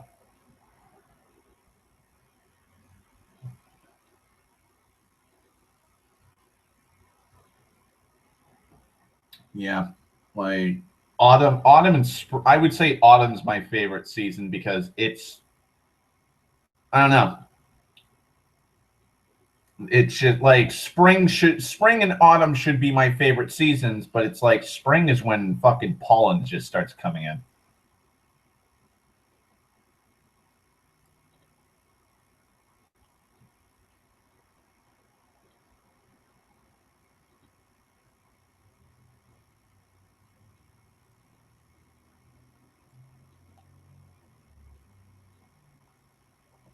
Usually by autumn, that shit's long gone.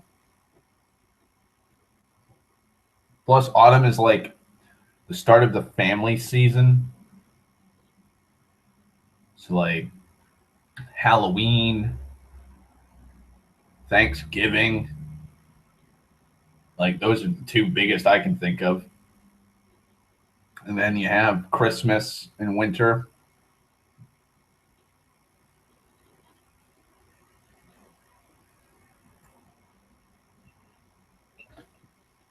Mm.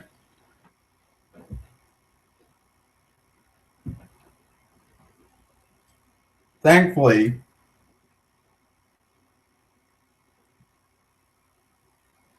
I don't suffer scratchy eyes, but I suffer from scratchy throats.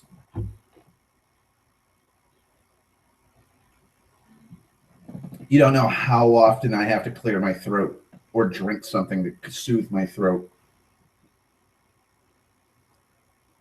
My nose runs like a faucet all day, every day when I'm in the sun under or in the tree or near trees or I'm doing some kind of landscaping job. I'm fucking dying from my fucking allergies.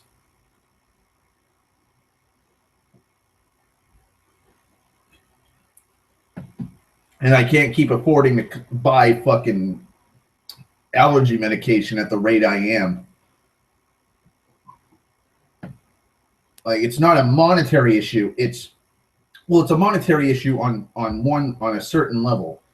It's not that I don't have the funds to buy the meds. It's just the amount of meds I need. Usually, you take maybe 1 or 2 Benadryl a day. That's it. It's like 1 for every 8 hours, I think, for Benadryl. I'm taking 2 because the one every 8 hours is not helping me. That is bullshit. Psychosomatic pain from a fucking fucked up rib cage. That doctor's a jackass.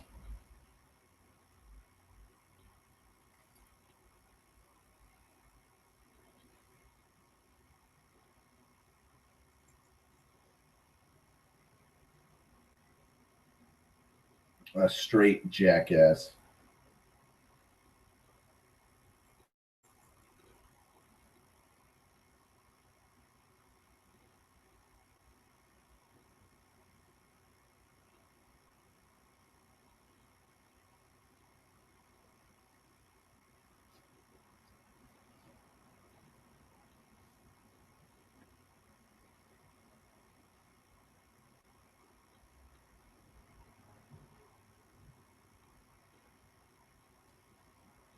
Oh, God.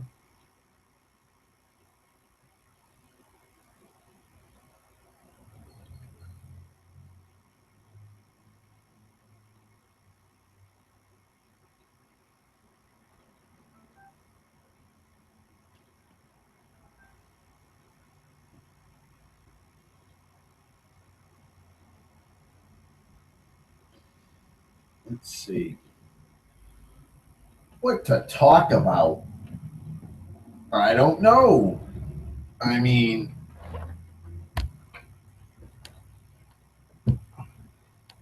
I'm not entirely sure, boss. Excuse me. Jesus, that was actually a fucking burp. I couldn't fucking hold back. I tried.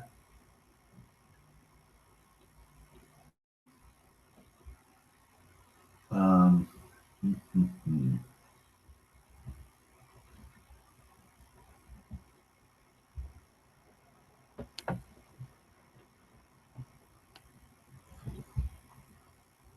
uh,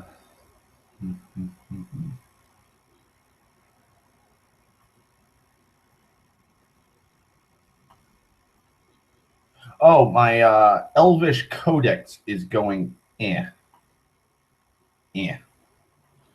It's going And the reason why it's going is because fucking columns. I hate how Word document works with columns. Essentially, you're writing a normal book, and the columns are basically, you don't write it like when you think of writing in a column, you think, hey, I type in the left column first, and then when it's done and it's full, I type in the right column. No, Word document decides, hey, you're going to be writing from the right column. And every time you hit enter or more words come up and you start reaching the bottom, that gets pushed up into the left column. So it starts fucking me up when I'm looking at my notes and I'm writing it down and then I'm reading it back on to see if I did any fucking spelling errors or something. And then it's like, this paragraph is on this side of the page, but this is there, and it's half, and both of the columns are at the half of the page, and it's like, wait, why isn't it all on the left side of? I've gone cross-eyed. I have gone cross-eyed. Just a fucking annoyance.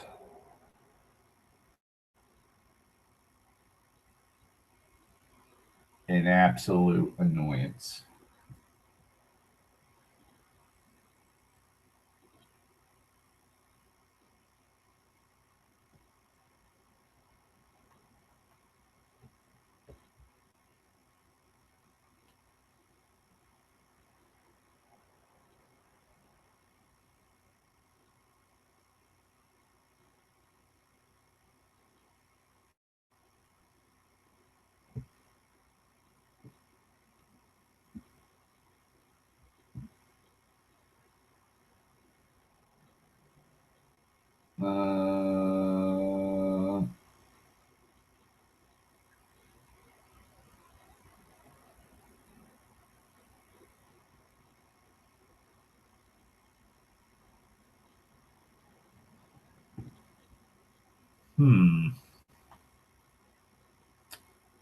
I'm gonna have another cigarette. Shh. Shh. Not supposed to in the house anymore. Shh. New rule.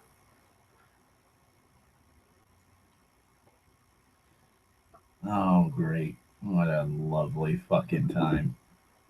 Also, I am enjoying Jack and Cokes because it is Saturday. It's a double weekend. Oh boy, double weekend for me. That's been a while since I've had one of those. Oh boy.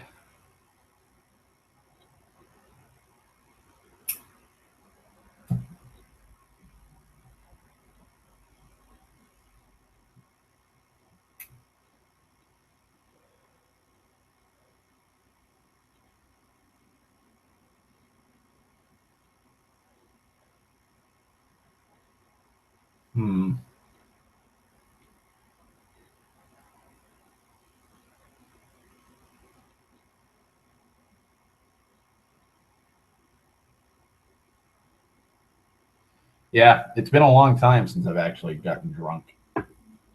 Surprisingly. Like, oh Christ. I can't remember the last time I drank, to be honest.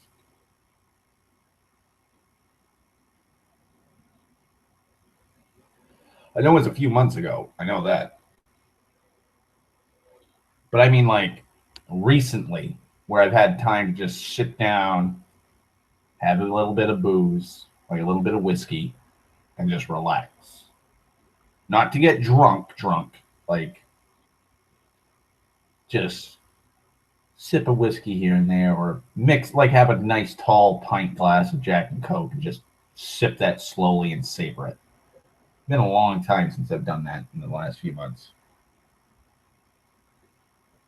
Been working non-fucking stop, for God's sake. I haven't been able to fucking write that much about my lore. I haven't been able to draw. Like, I told people in the art group that I'm in, like, hey, I'm going to probably just do spur of the moment drawing sessions where I just draw and doodle and do the things I want to do. Haven't had the time to actually sit down and draw the things. Like, I still have to draw a fuck ton of commissions that people want me to draw characters of. I still have to fucking do that.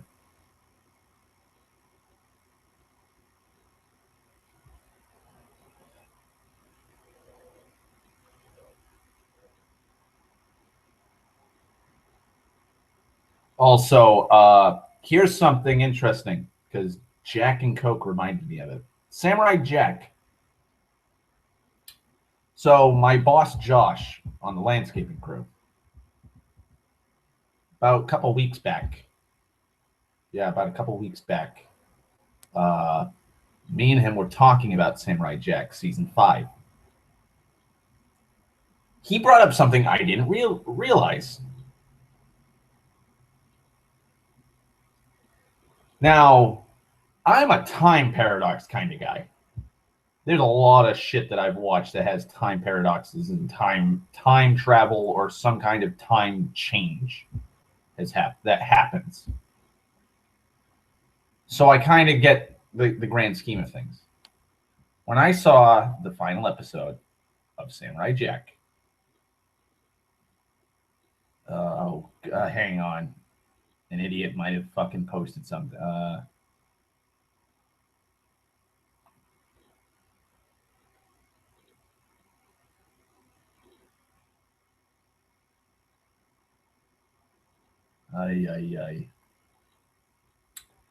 But when I saw the last episode of season 5 of Samurai Jack, and old Jack got sent into the portal, I thought, hey, the loop has been fixed.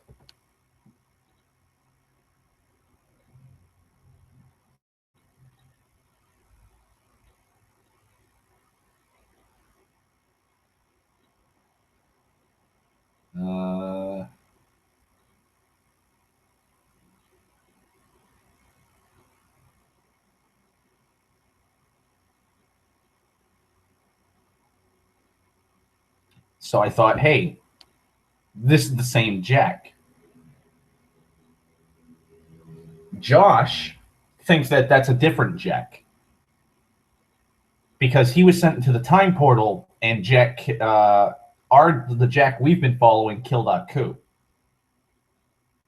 which means that when Jack gets to the future,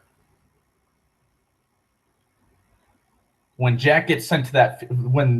old Jack gets sent to the future, there is no Aku because he's been killed, meaning that he is now stuck in a future where it's normal.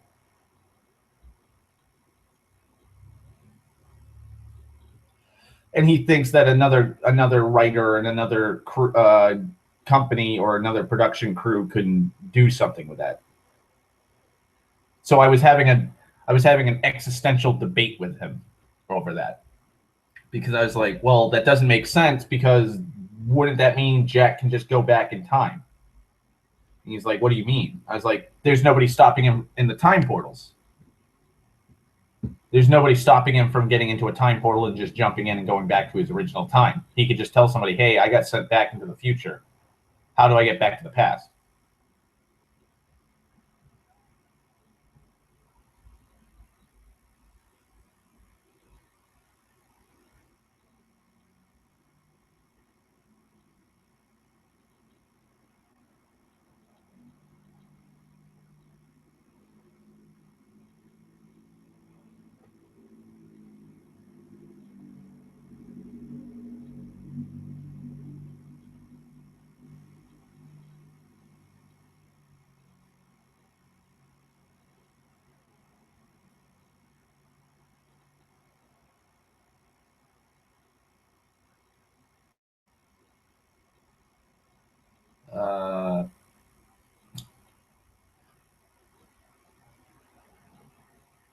Yeah, pretty much. That's Josh's view or stance on it.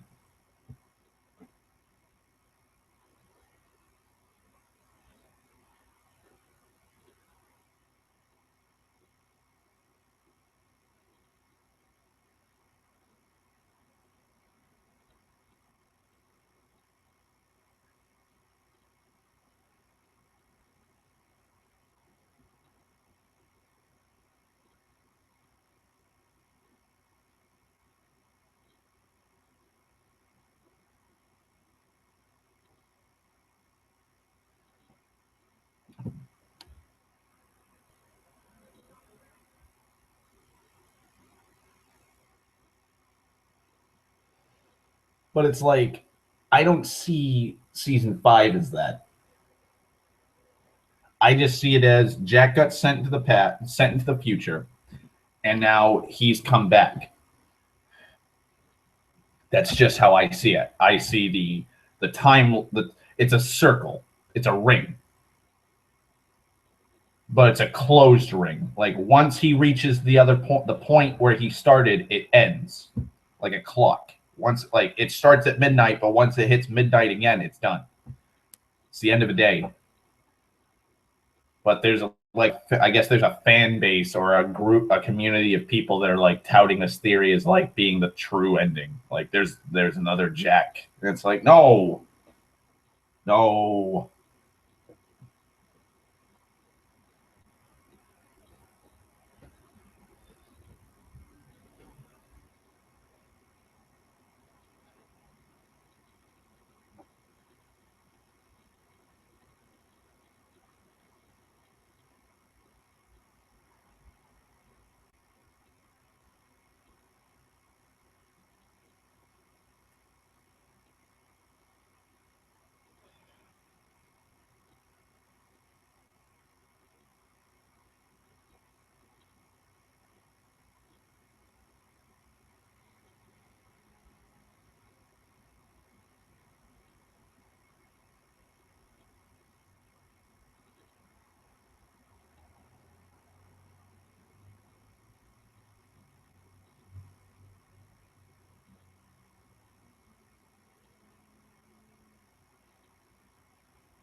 Yeah.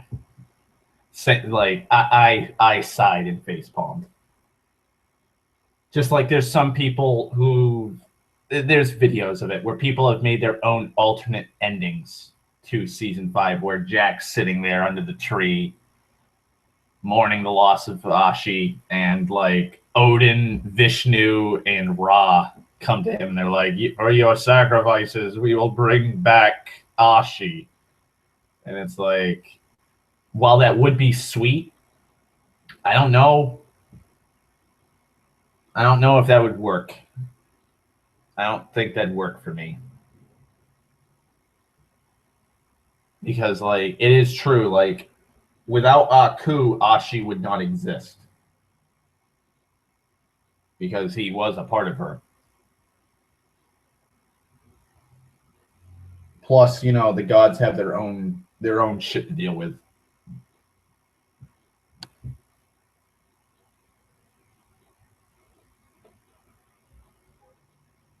So kind of just meh, moot point.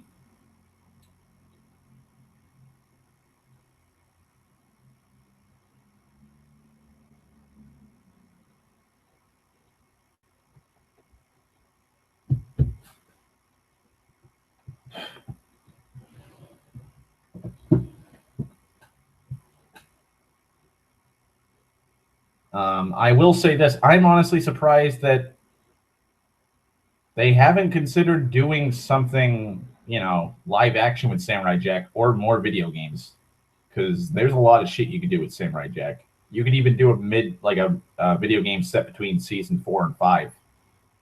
Like what's Jack been doing in the last 50 some odd years? We don't know. Let's find out though.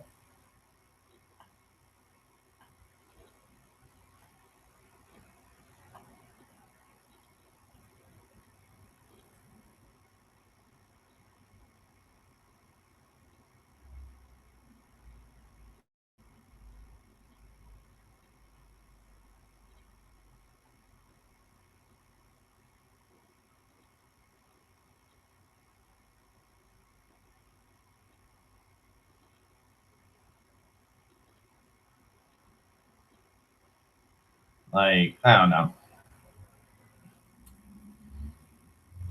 Yeah. I proposed Keanu fucking Reeves play as Jack because he could totally do an older Jack easily.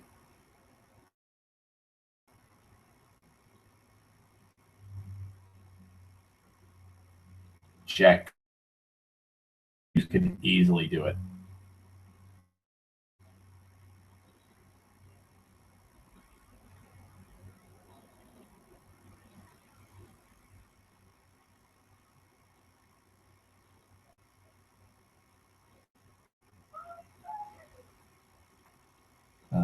Let's see. Ay, ay, ay. I don't know. Hopefully, if they do a live action movie, they actually Oh,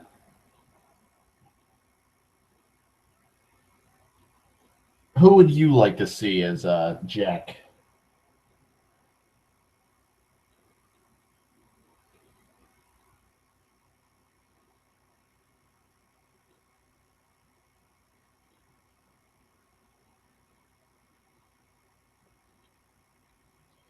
Oh, that's true.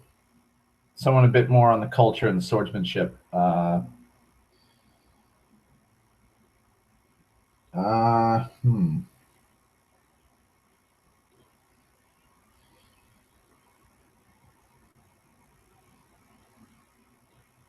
See, I would say Bruce Lee. If this was a fucking world, a just world, and I could if I was given a wish, and it's like you have one wish for this movie, and who would it be? I'd be like, I want Bruce Lee. I would want Bruce Lee to be Jack, and I would want Mako to do the voiceover for Aku again. And see, now here's the thing: I don't even know who the fuck I would pick to have play as the. I might even just be like have John DiMaggio, who does the voice of the Scotsman, be the Scotsman, because you could put him in a fucking a bodysuit or something and do that. Like, have at it. I'd totally do something like that, because Bruce Lee is just a badass. He's like, I would say Samurai Jack is on par with like Bruce Lee's like physical attributes. He's like peak physical human form, and I think Bruce Lee is probably one of the most physically fit, like peak physically fit humans I've ever seen.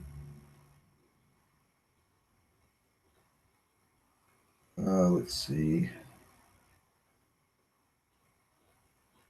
Uh,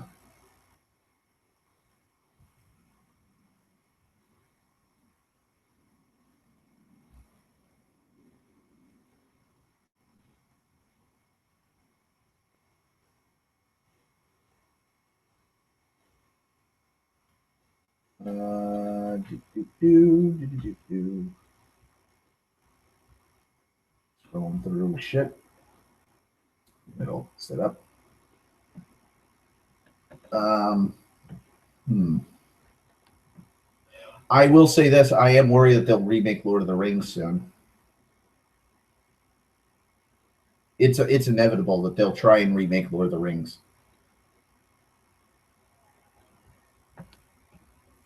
Like, I'm surprised they haven't said, "Hey, we're going to do the Silmarillion." I'm surprised they haven't remade Legend by Ridley Scott or done a sequel of it. I'm surprised they haven't tried remaking Conan again. I don't know. It's Hollywood needs to start learning that, like, yeah, comic book movies are great. Don't get me wrong. I like my comics. I like my comic book movies. But you just can't keep remaking things and thinking that it'll stick. I have. I was actually on a Bruce Lee kick last night because one of my friends was posting a lot of Bruce Lee, his training stuff during the martial arts tournament in, I believe, LA or San Francisco, where like he did the 2-finger push up or the 1-finger push ups. He did the 6-inch punch and then the 1-inch punch.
Yeah, the blindfolded Chai Sao or Shao, I forget how you pronounce it, or Chi Shao.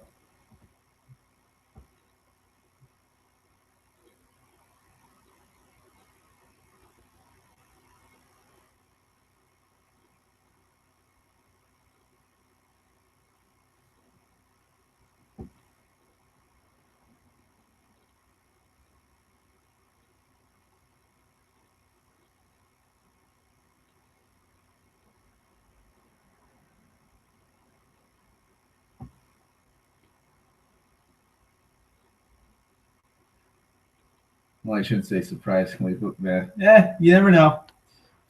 A lot of people don't know a lot of stuff about like Bruce Lee and other people like him.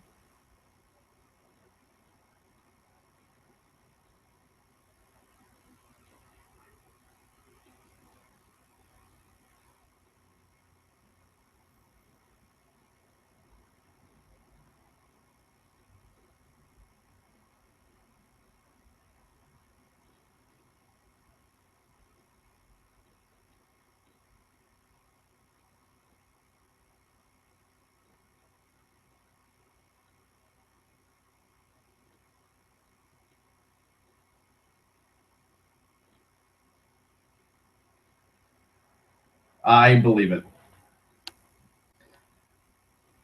Like I was just laughing incessantly at some of Bruce Lee's martial arts sparring matches because the motherfuckers that tried swinging at him would immediately miss, and he'd strike them twice or three times.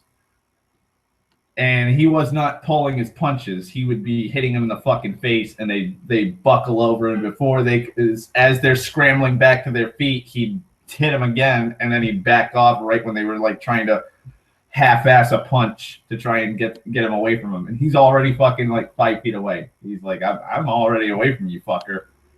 Like, I get like that fucking kiss in the face with my fist.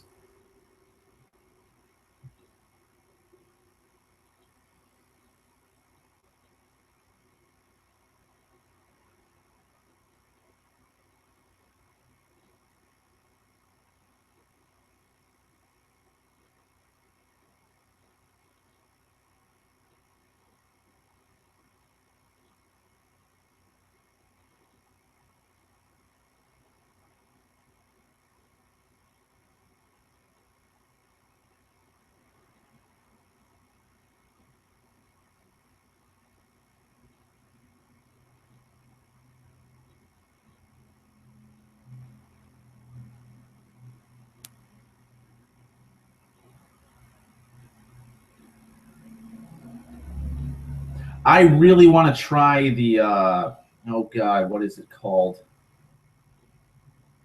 The Dragon Press.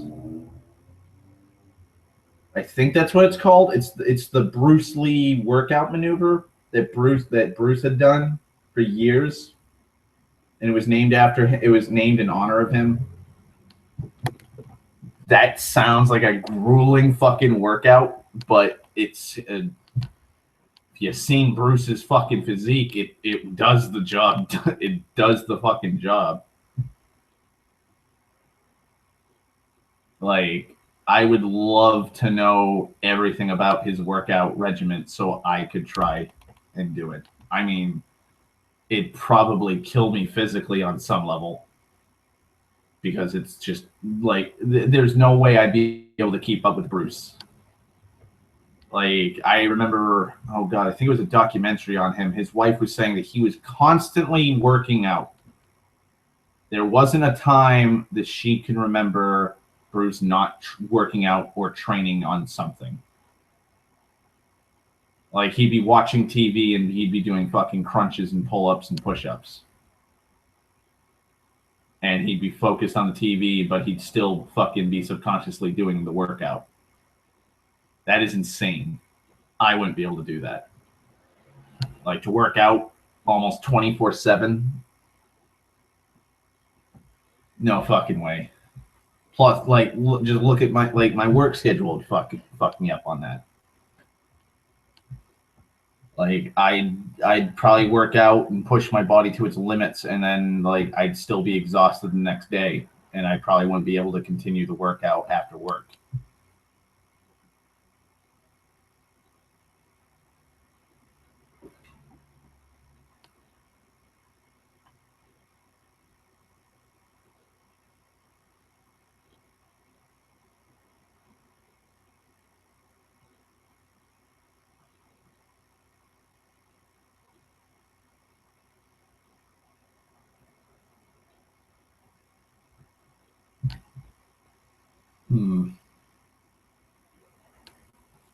Christ, I really do need to go back to working out. I got a new weighted vest. It kind of looks like a bulletproof vest, which is pretty neat.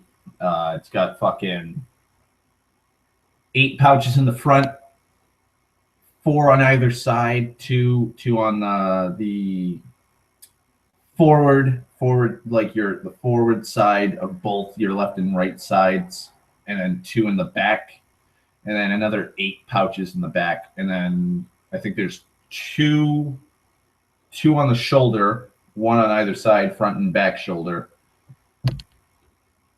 And I think there's a few extra pouches like right next to your collarbone that you up just in case, or if you really want to be a masochist. And same thing applies to the back.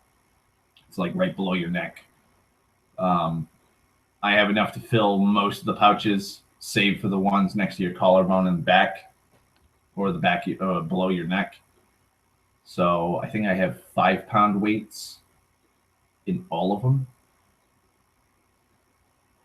So 40, 80, 20,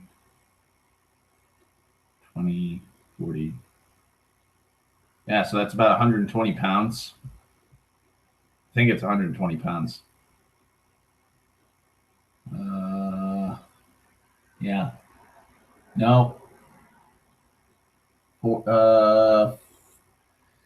40, 80. Yeah, 40, 80, 120. Yeah. I got fucked up because I was like, oh, well, there's 8 in the front, 8 in the back, and then there's 4 on the sides. And then it's like, wait, no, 4 here, 4 there. That's 8. So 120 pounds.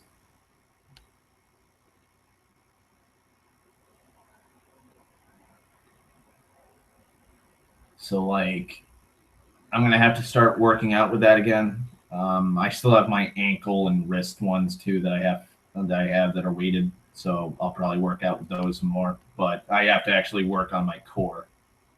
So, like you with the abs.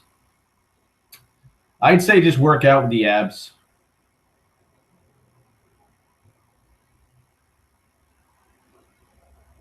Because if it helped with your ribs, with your rib cage, I'd go back to it. Like, fuck what people say. Just fuck them. It's only an opinion. They're wrong.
People keep honking their fucking horns.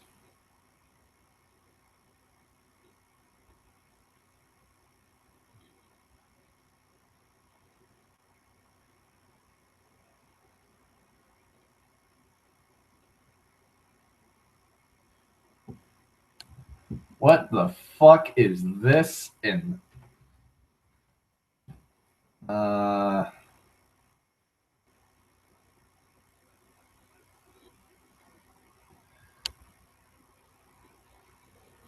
Oh, a squat thrust. Okay, a burpee. I was like, what the fuck is a burpee? And it's like, oh, it's a squat thrust.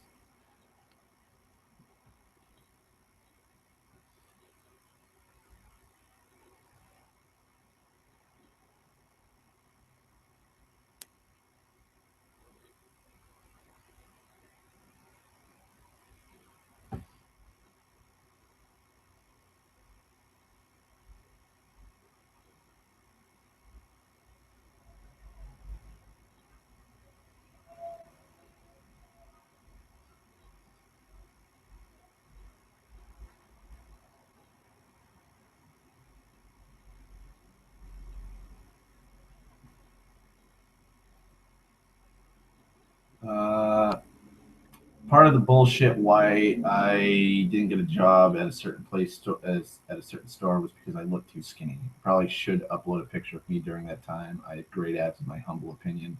Then again, I did 10,000 punches a day and 2,000 kicks, chain punches. God damn, Dan.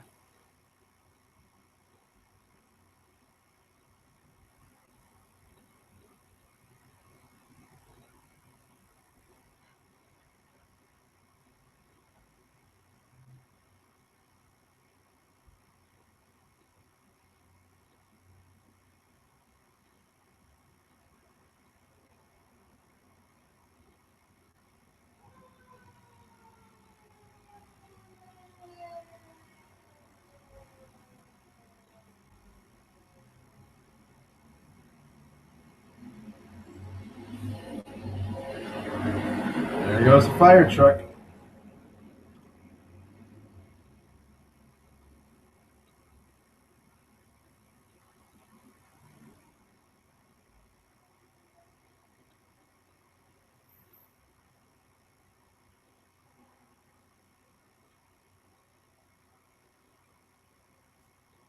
Hmm.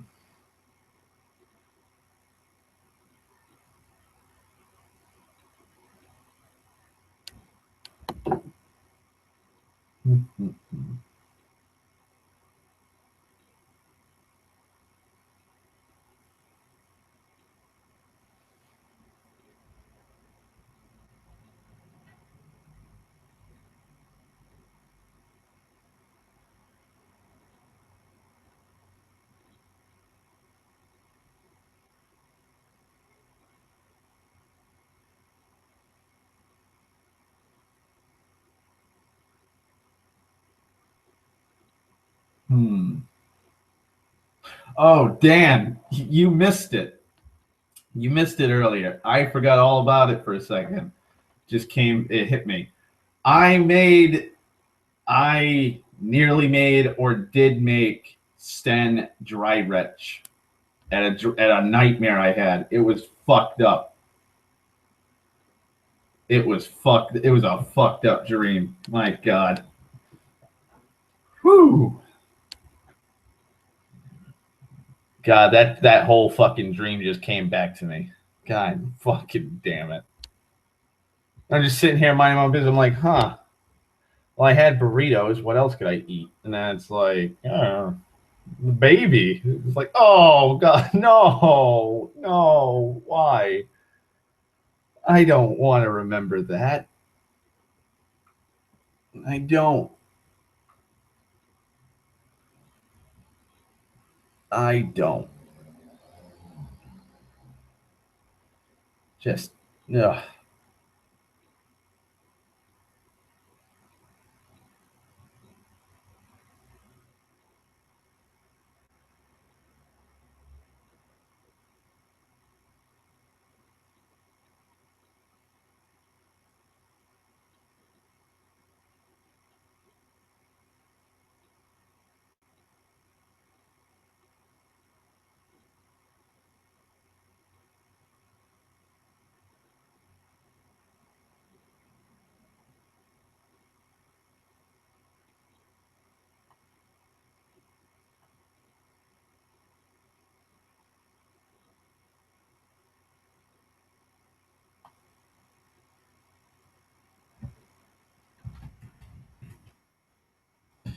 God damn it! I forgot that I can't fucking type things in this goddamn status that way.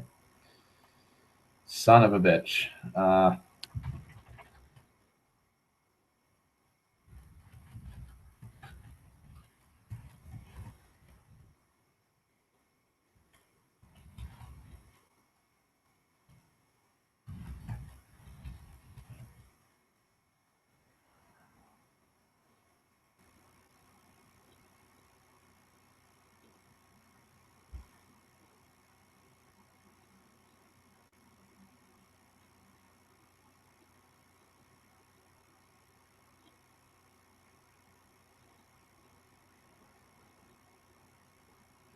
What is a good pondering of the ponderings? Yeah, it was one screwed up dream. I am so sorry to make you dry retch. I am so sorry, Sten. See, here's the thing. No matter what I do most of the time, I have nightmares. It's only when I don't drink. No, sorry. It's only when I drink that I don't dream at all. It's just a vacant black void. I'll pass out, wake up, and that's it. Could be 3 hours from the time I pass out to wake up to fucking 12 hours. There's been times where I've slept a whole day's, like a whole 24 hours have gone by. And I've woke up and been like, holy fuck, what day is it? And they're like, it's Wednesday. It's like, I thought it was Tuesday. They're like, no, you slept through Tuesday. It's like, what? Oh, no.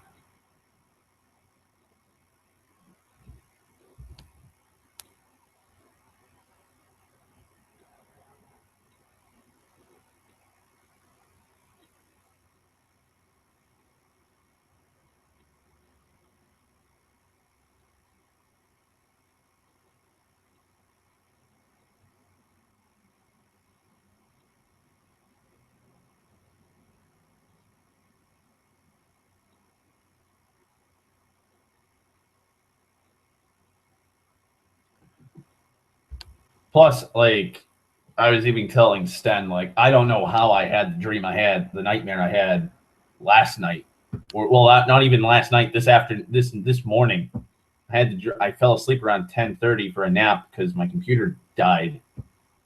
It crashed, so I was like, well, I'll just restart it, and it takes goddamn forever.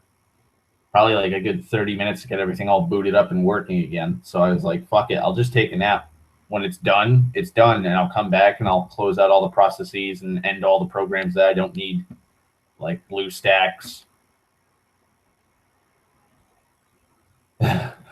You are forgiven, Darth. Thank you, Sten, for accepting my apologies.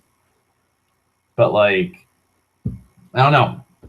It was like a 2-hour power nap, and it just popped into the ether, and it's like, fuck you. You can't have this nap. We're gonna fuck with it. Happens every night. Every night I sleep.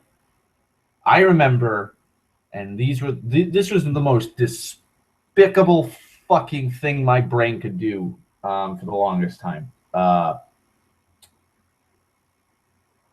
work, at the warehouse, when I was doing produce movement, I would have dreams when I came home from work. Like I've told you guys before, I'd start my shift at 8 o'clock at night, and I'd end at like around 7 o'clock in the morning, sometimes 7 o'clock in the morning, usually around 6:30. So I was working close to around 12 hours a night, most nights, sometimes longer. I would come home about 20 minutes after my shift came off, because I lived just 6 blocks away. I'd come home. I'd have a pot of water already boiled in the coffee pot. I just didn't put coffee in it, so I just had hot fucking piping hot water. Make myself a cup of tea, put some honey in it, or cinnamon. Usually cinnamon, because cinnamon's a good natural muscle relaxer. Put some cinnamon in it, maybe some honey if my throat was scratchy at the time. Drink that while watching a YouTube video, and I'd fall asleep. And while I'd be sleeping, I would have dreams where I fucked up a pallet order. or I was running the power jack and I had like a full stack, like a full case order, like a big, like I was going to push my numbers past 90, which is the number you're supposed to reach all the time, but I kept getting 89.9.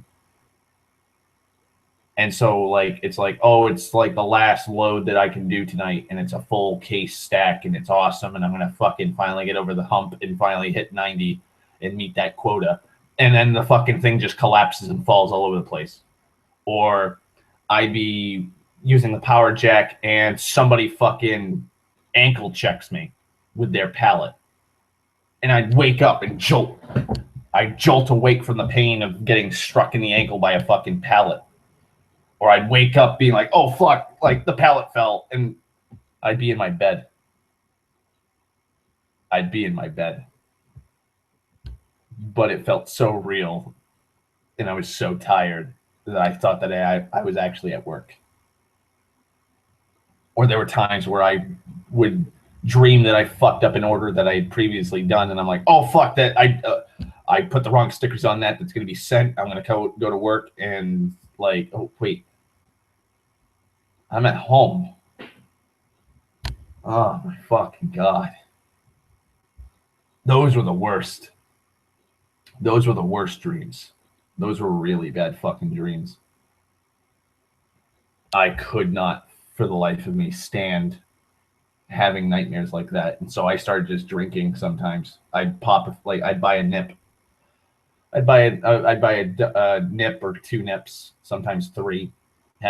I'd probably, because each nip is 2 shots, so I'd take between 2 and 6 shots a night, just enough to get drunk, and I'd fall asleep, and bam, no dreams whatsoever. I'd be able to have a cozy fucking, or morning, I should say. So I'd just come home. I'd already have bought the nips previously. I'd just sleep. And I would just sleep soundly all the way until like 5 o'clock at night, when it's time for me to get ready to go to work. And I'd have something light to eat before I went to work, and then bam, I'm at work.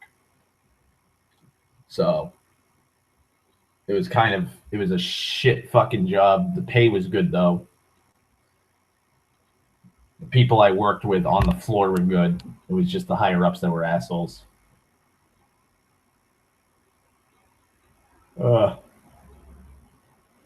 I think probably the worst dreams I've had were because of fishing. Those are probably the worst, because it's just the common fact that you have no power.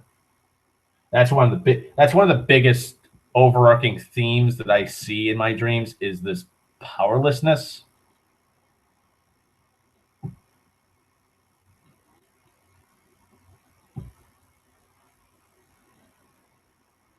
Like, I don't know.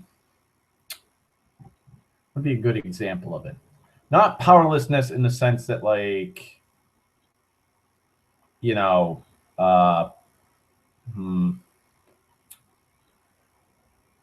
like things that are out of your control. There are things that are out of your control on everything, on the grand scheme of things. Things are just out of your control. Like the weather. The weather's out of your control.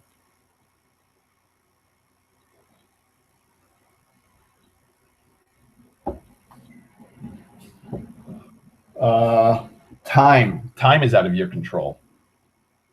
You only have a set amount of time that you can do things.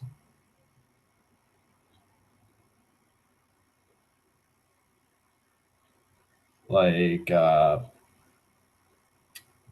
other people have their own set agendas and their own personal control.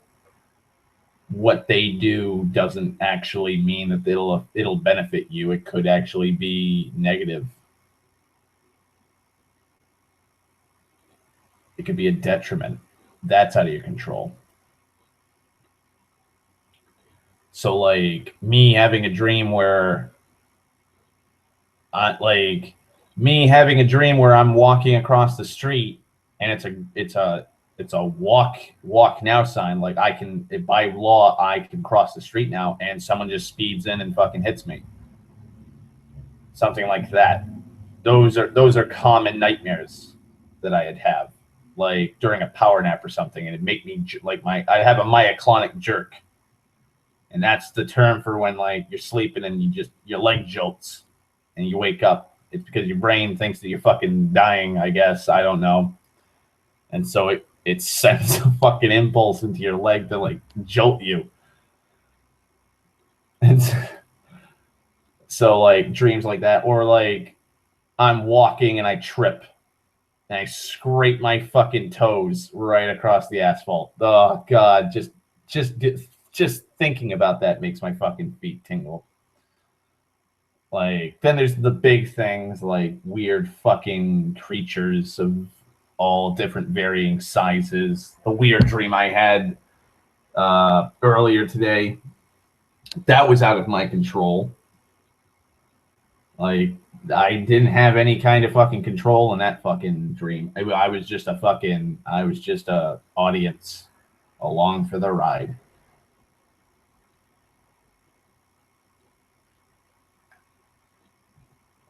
I was going for the ride on that one.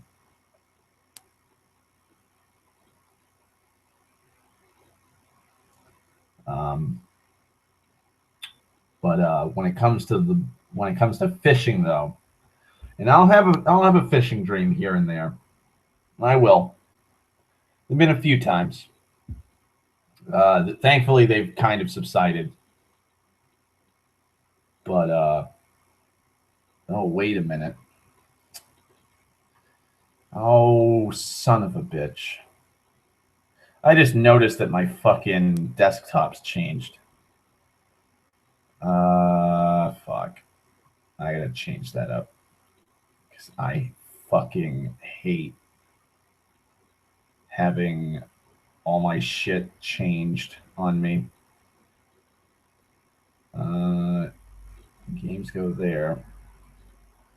You go there. You can go there. There.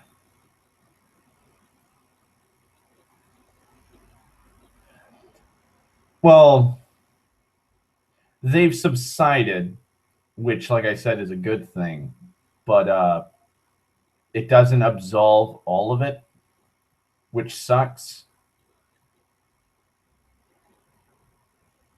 Like, hang on, let me get all this shit set up and sorted. Star Wars stuff goes here. That goes down here. You go there, go there. I still have Ultimate Doom, and I haven't played it in God knows how long. Okay, so I do not have the space for that. All right, that's good to know.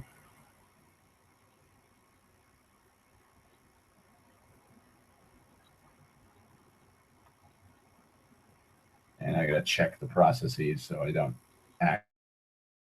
fucking start up Mass Effect. Okay, I did. But like what would be a good example?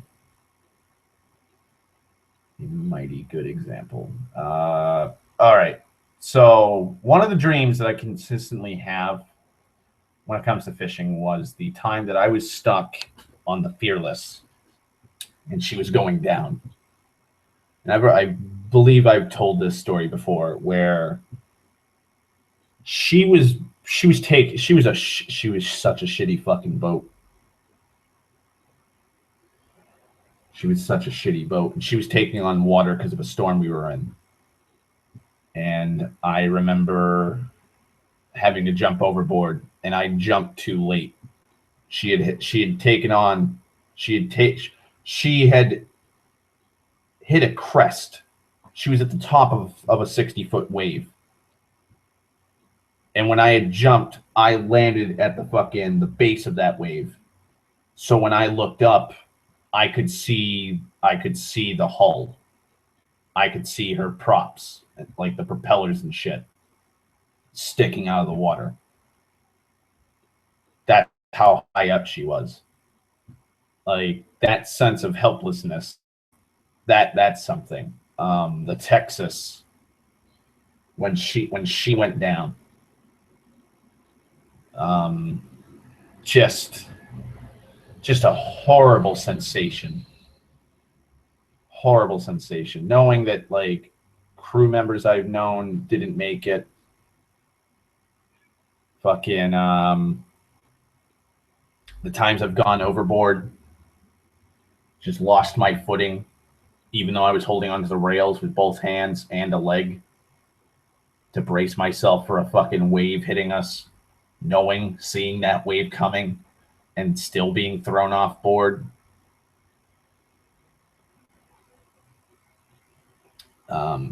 Be just the sensation of icy cold water filling in your fucking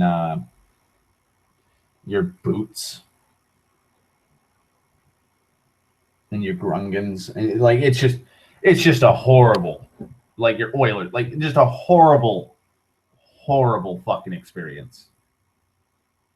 And nobody should have to suffer through that.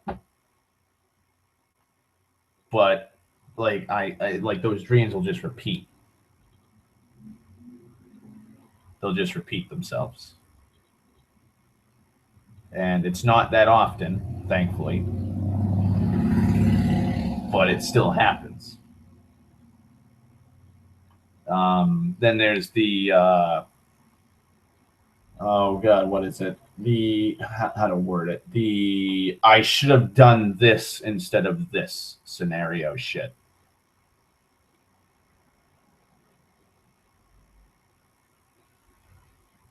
That's another annoying thing.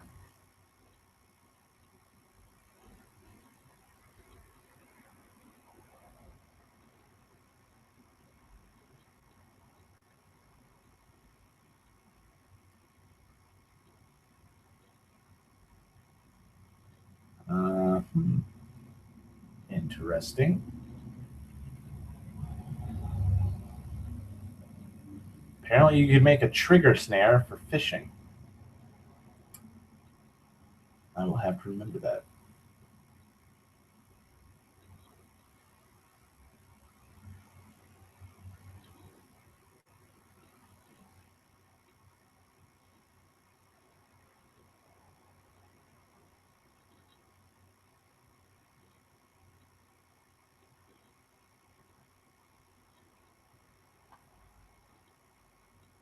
But yeah, basically just if I had done this, maybe things would be out differently like that. Like those kind of like what if scenarios that will always fucking be prevalent throughout your life.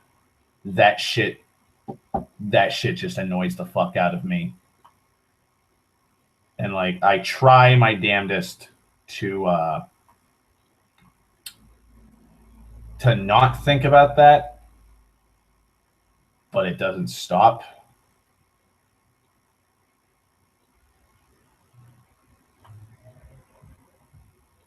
So I just,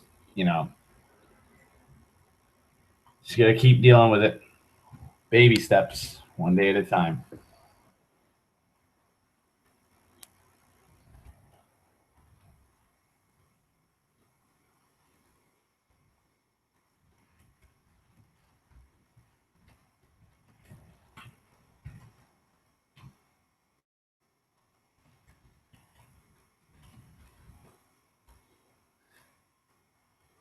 God, why is a group of pugs called a grumble?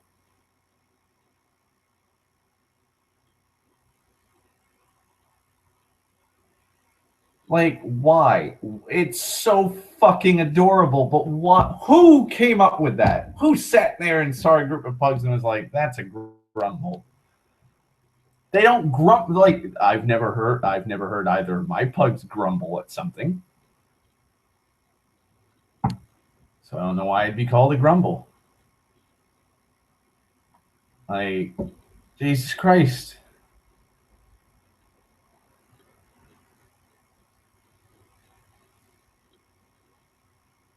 Look at him grumbling. Oh, that's adorable. An oodle of poodles. A puff of Pomeranians. A snuggle of golden retrievers.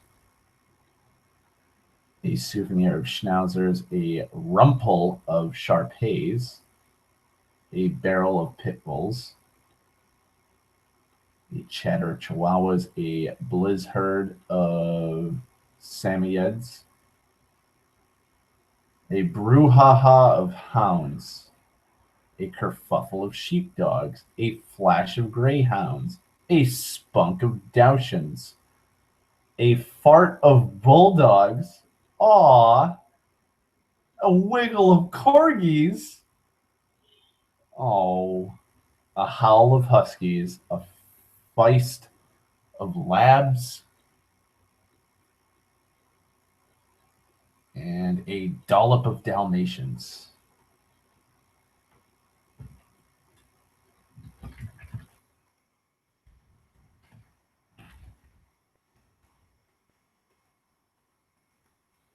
Like, come on. You gotta come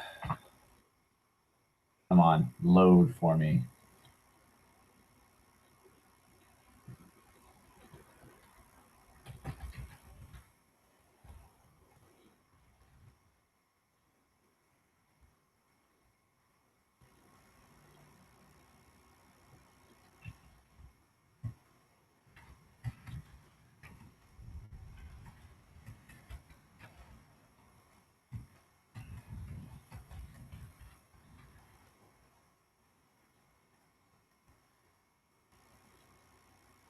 Yes, a wiggle of corgis.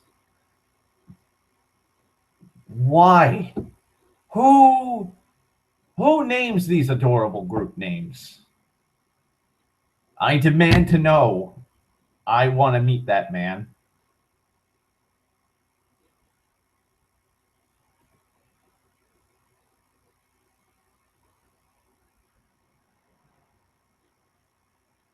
Well, that's creepy.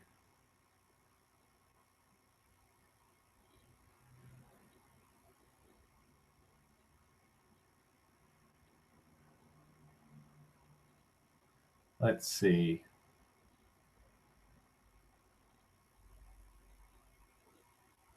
Oh, dwarf cat. Oh, they're adorable. They're like corgis.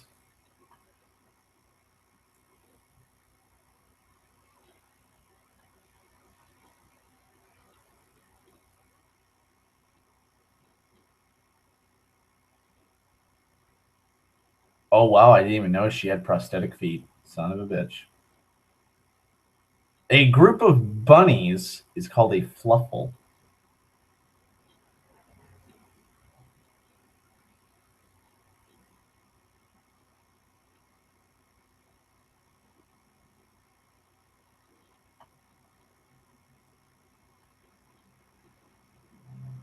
Hmm.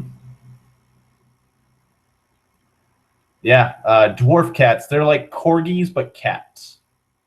So they have little stumpy corgi legs.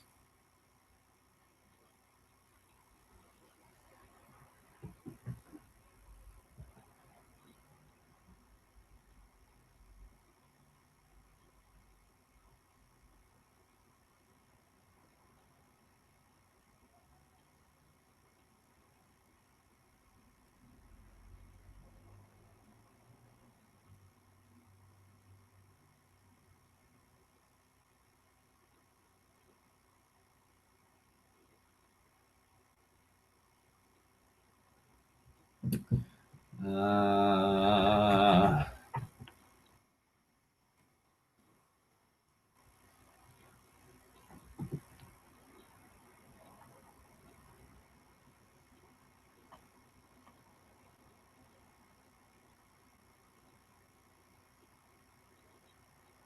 oh, they're adorable. It's so cute.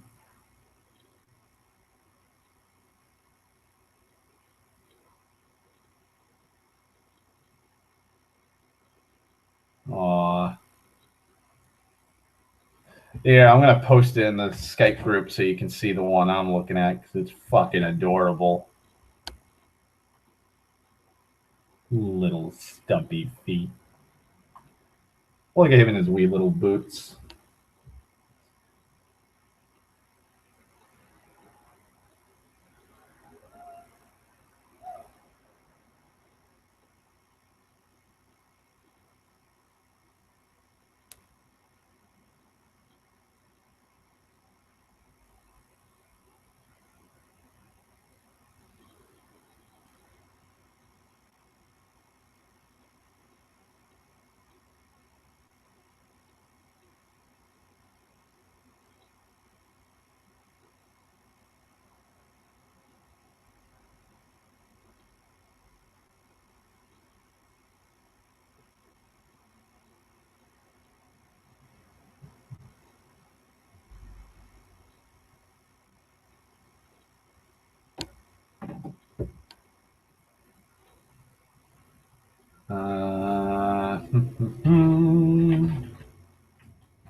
God, I am kind of getting tipsy now.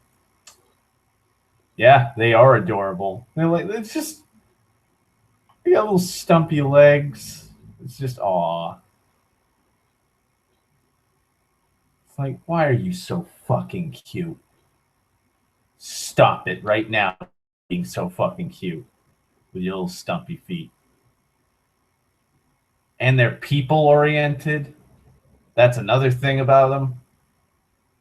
So they love people and they're not assholes. And shortness of some sources state that the shortness of the leg don't interfere with them jumping and stuff.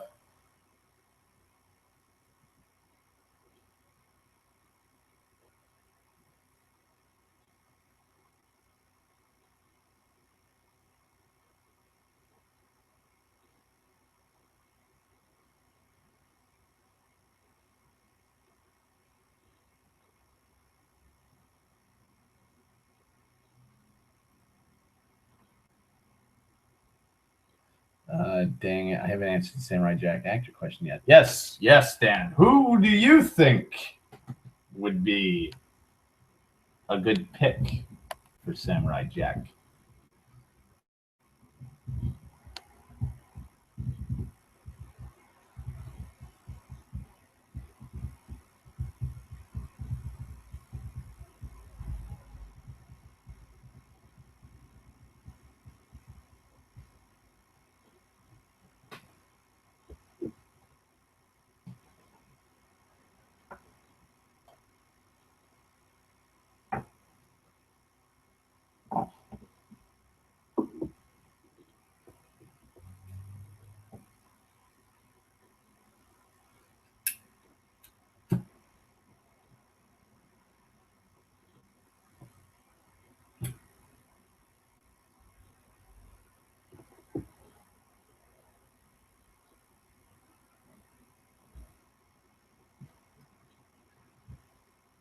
Hmm.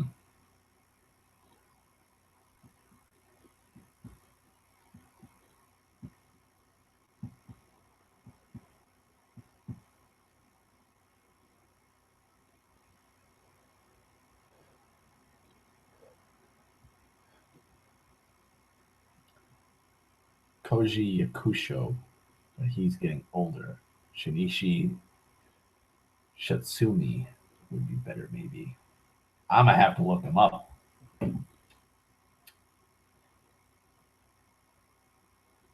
Do, do, do. Also, have you noticed that I'm avoiding?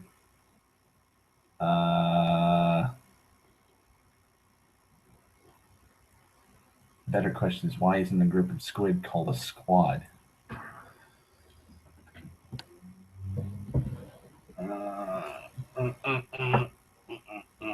Um, I forgot.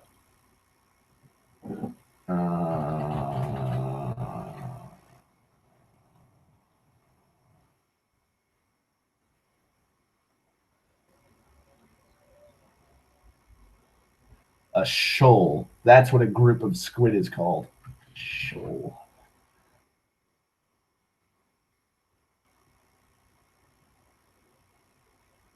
Why aren't squid? Why are squid? Oh wow. Yeah, he might work, Dan. He might work.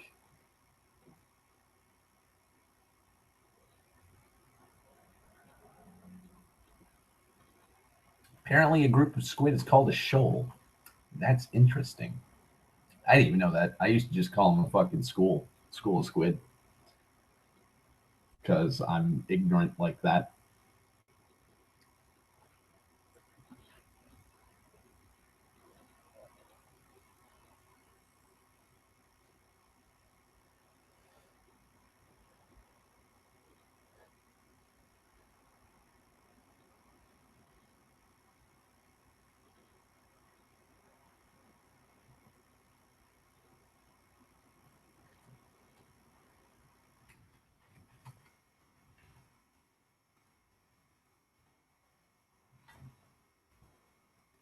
Hmm.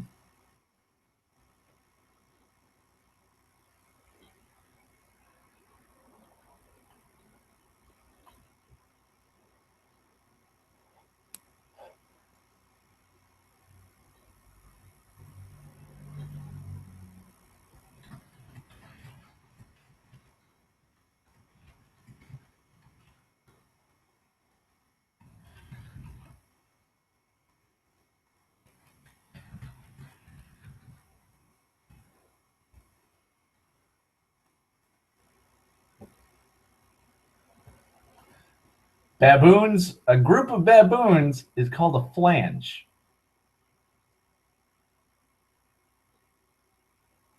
A group of bear cubs is called a litter, but a group of general bears is called a sleuth or a sloth. Grist is another word. Okay. So, Sten, what do you think a group of bees is called?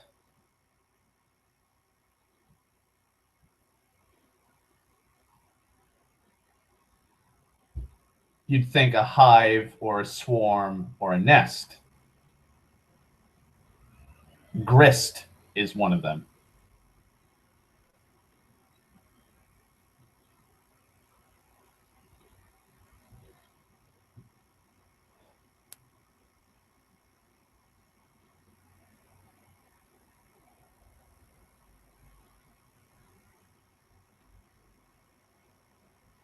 A group of cheetahs is called a coalition.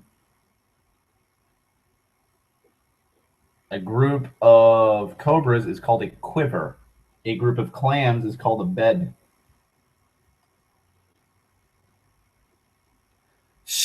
A group of okay, I know a group of crows is called a murder of crows. That's badass.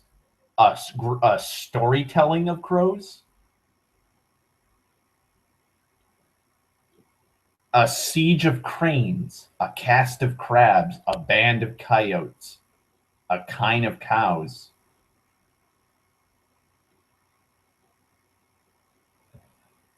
a bevy of roe deer, or a clash of buck, a pack of hounds, or a cry or a mute, a cowardice of curs, a paddling of doves.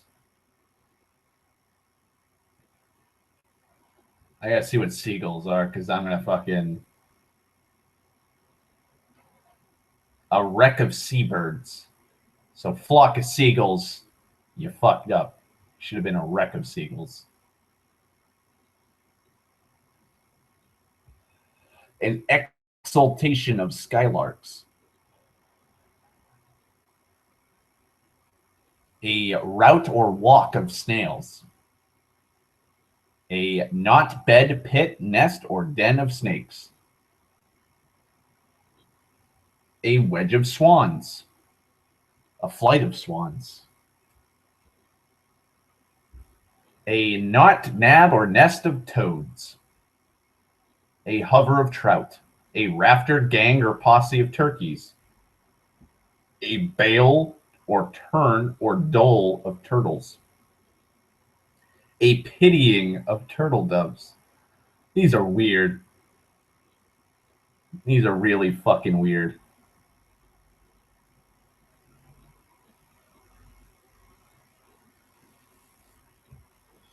Waterfowl, a plump.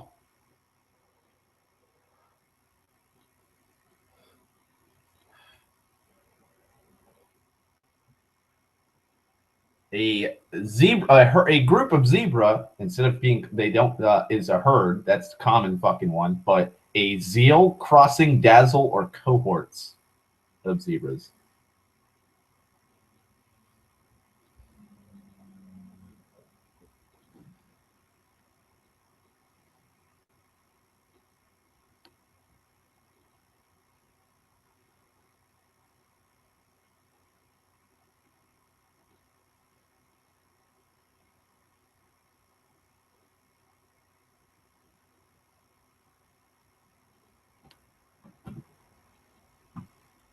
Worms are called a clat, bunch, clue, or bed.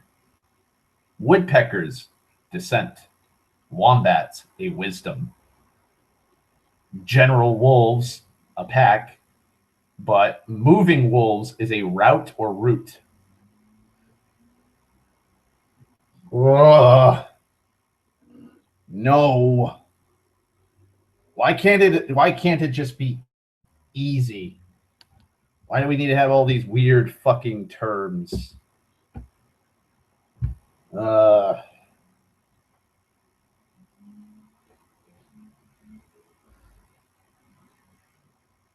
damn it. All right.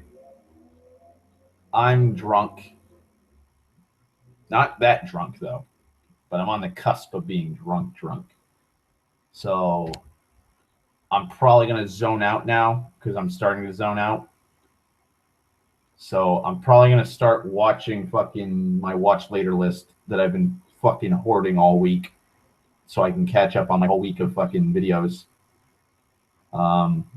Monday, Conan the Barbarian, Horrible Movie Matinee Monday. Wednesday is Art the Lad. I'll probably do, and then Saturday I either might do another talkie, or I might just play Art the Lad again because Art the Lad is just that fucking awesome. So thank you guys for coming. I'm not actually surprised you guys were able to fucking deal with my ass for fucking more than, oh Christ, I started at what? Well, this is part 2 technically, but yeah, 1 o'clock, 1:10, 1:11 in the afternoon. So over 8 hours. So, all right. Looking forward to it. I'll take a look. I'll take a gander at it. I will take a gander at it, and I'll see if I'll be able to fucking join the RP. But you two have a fabulous night. Dan, keep on keeping on. Sten, you too, keep on keeping on. And I hope tomorrow is good for both of you. So you guys have a fabulous fucking night.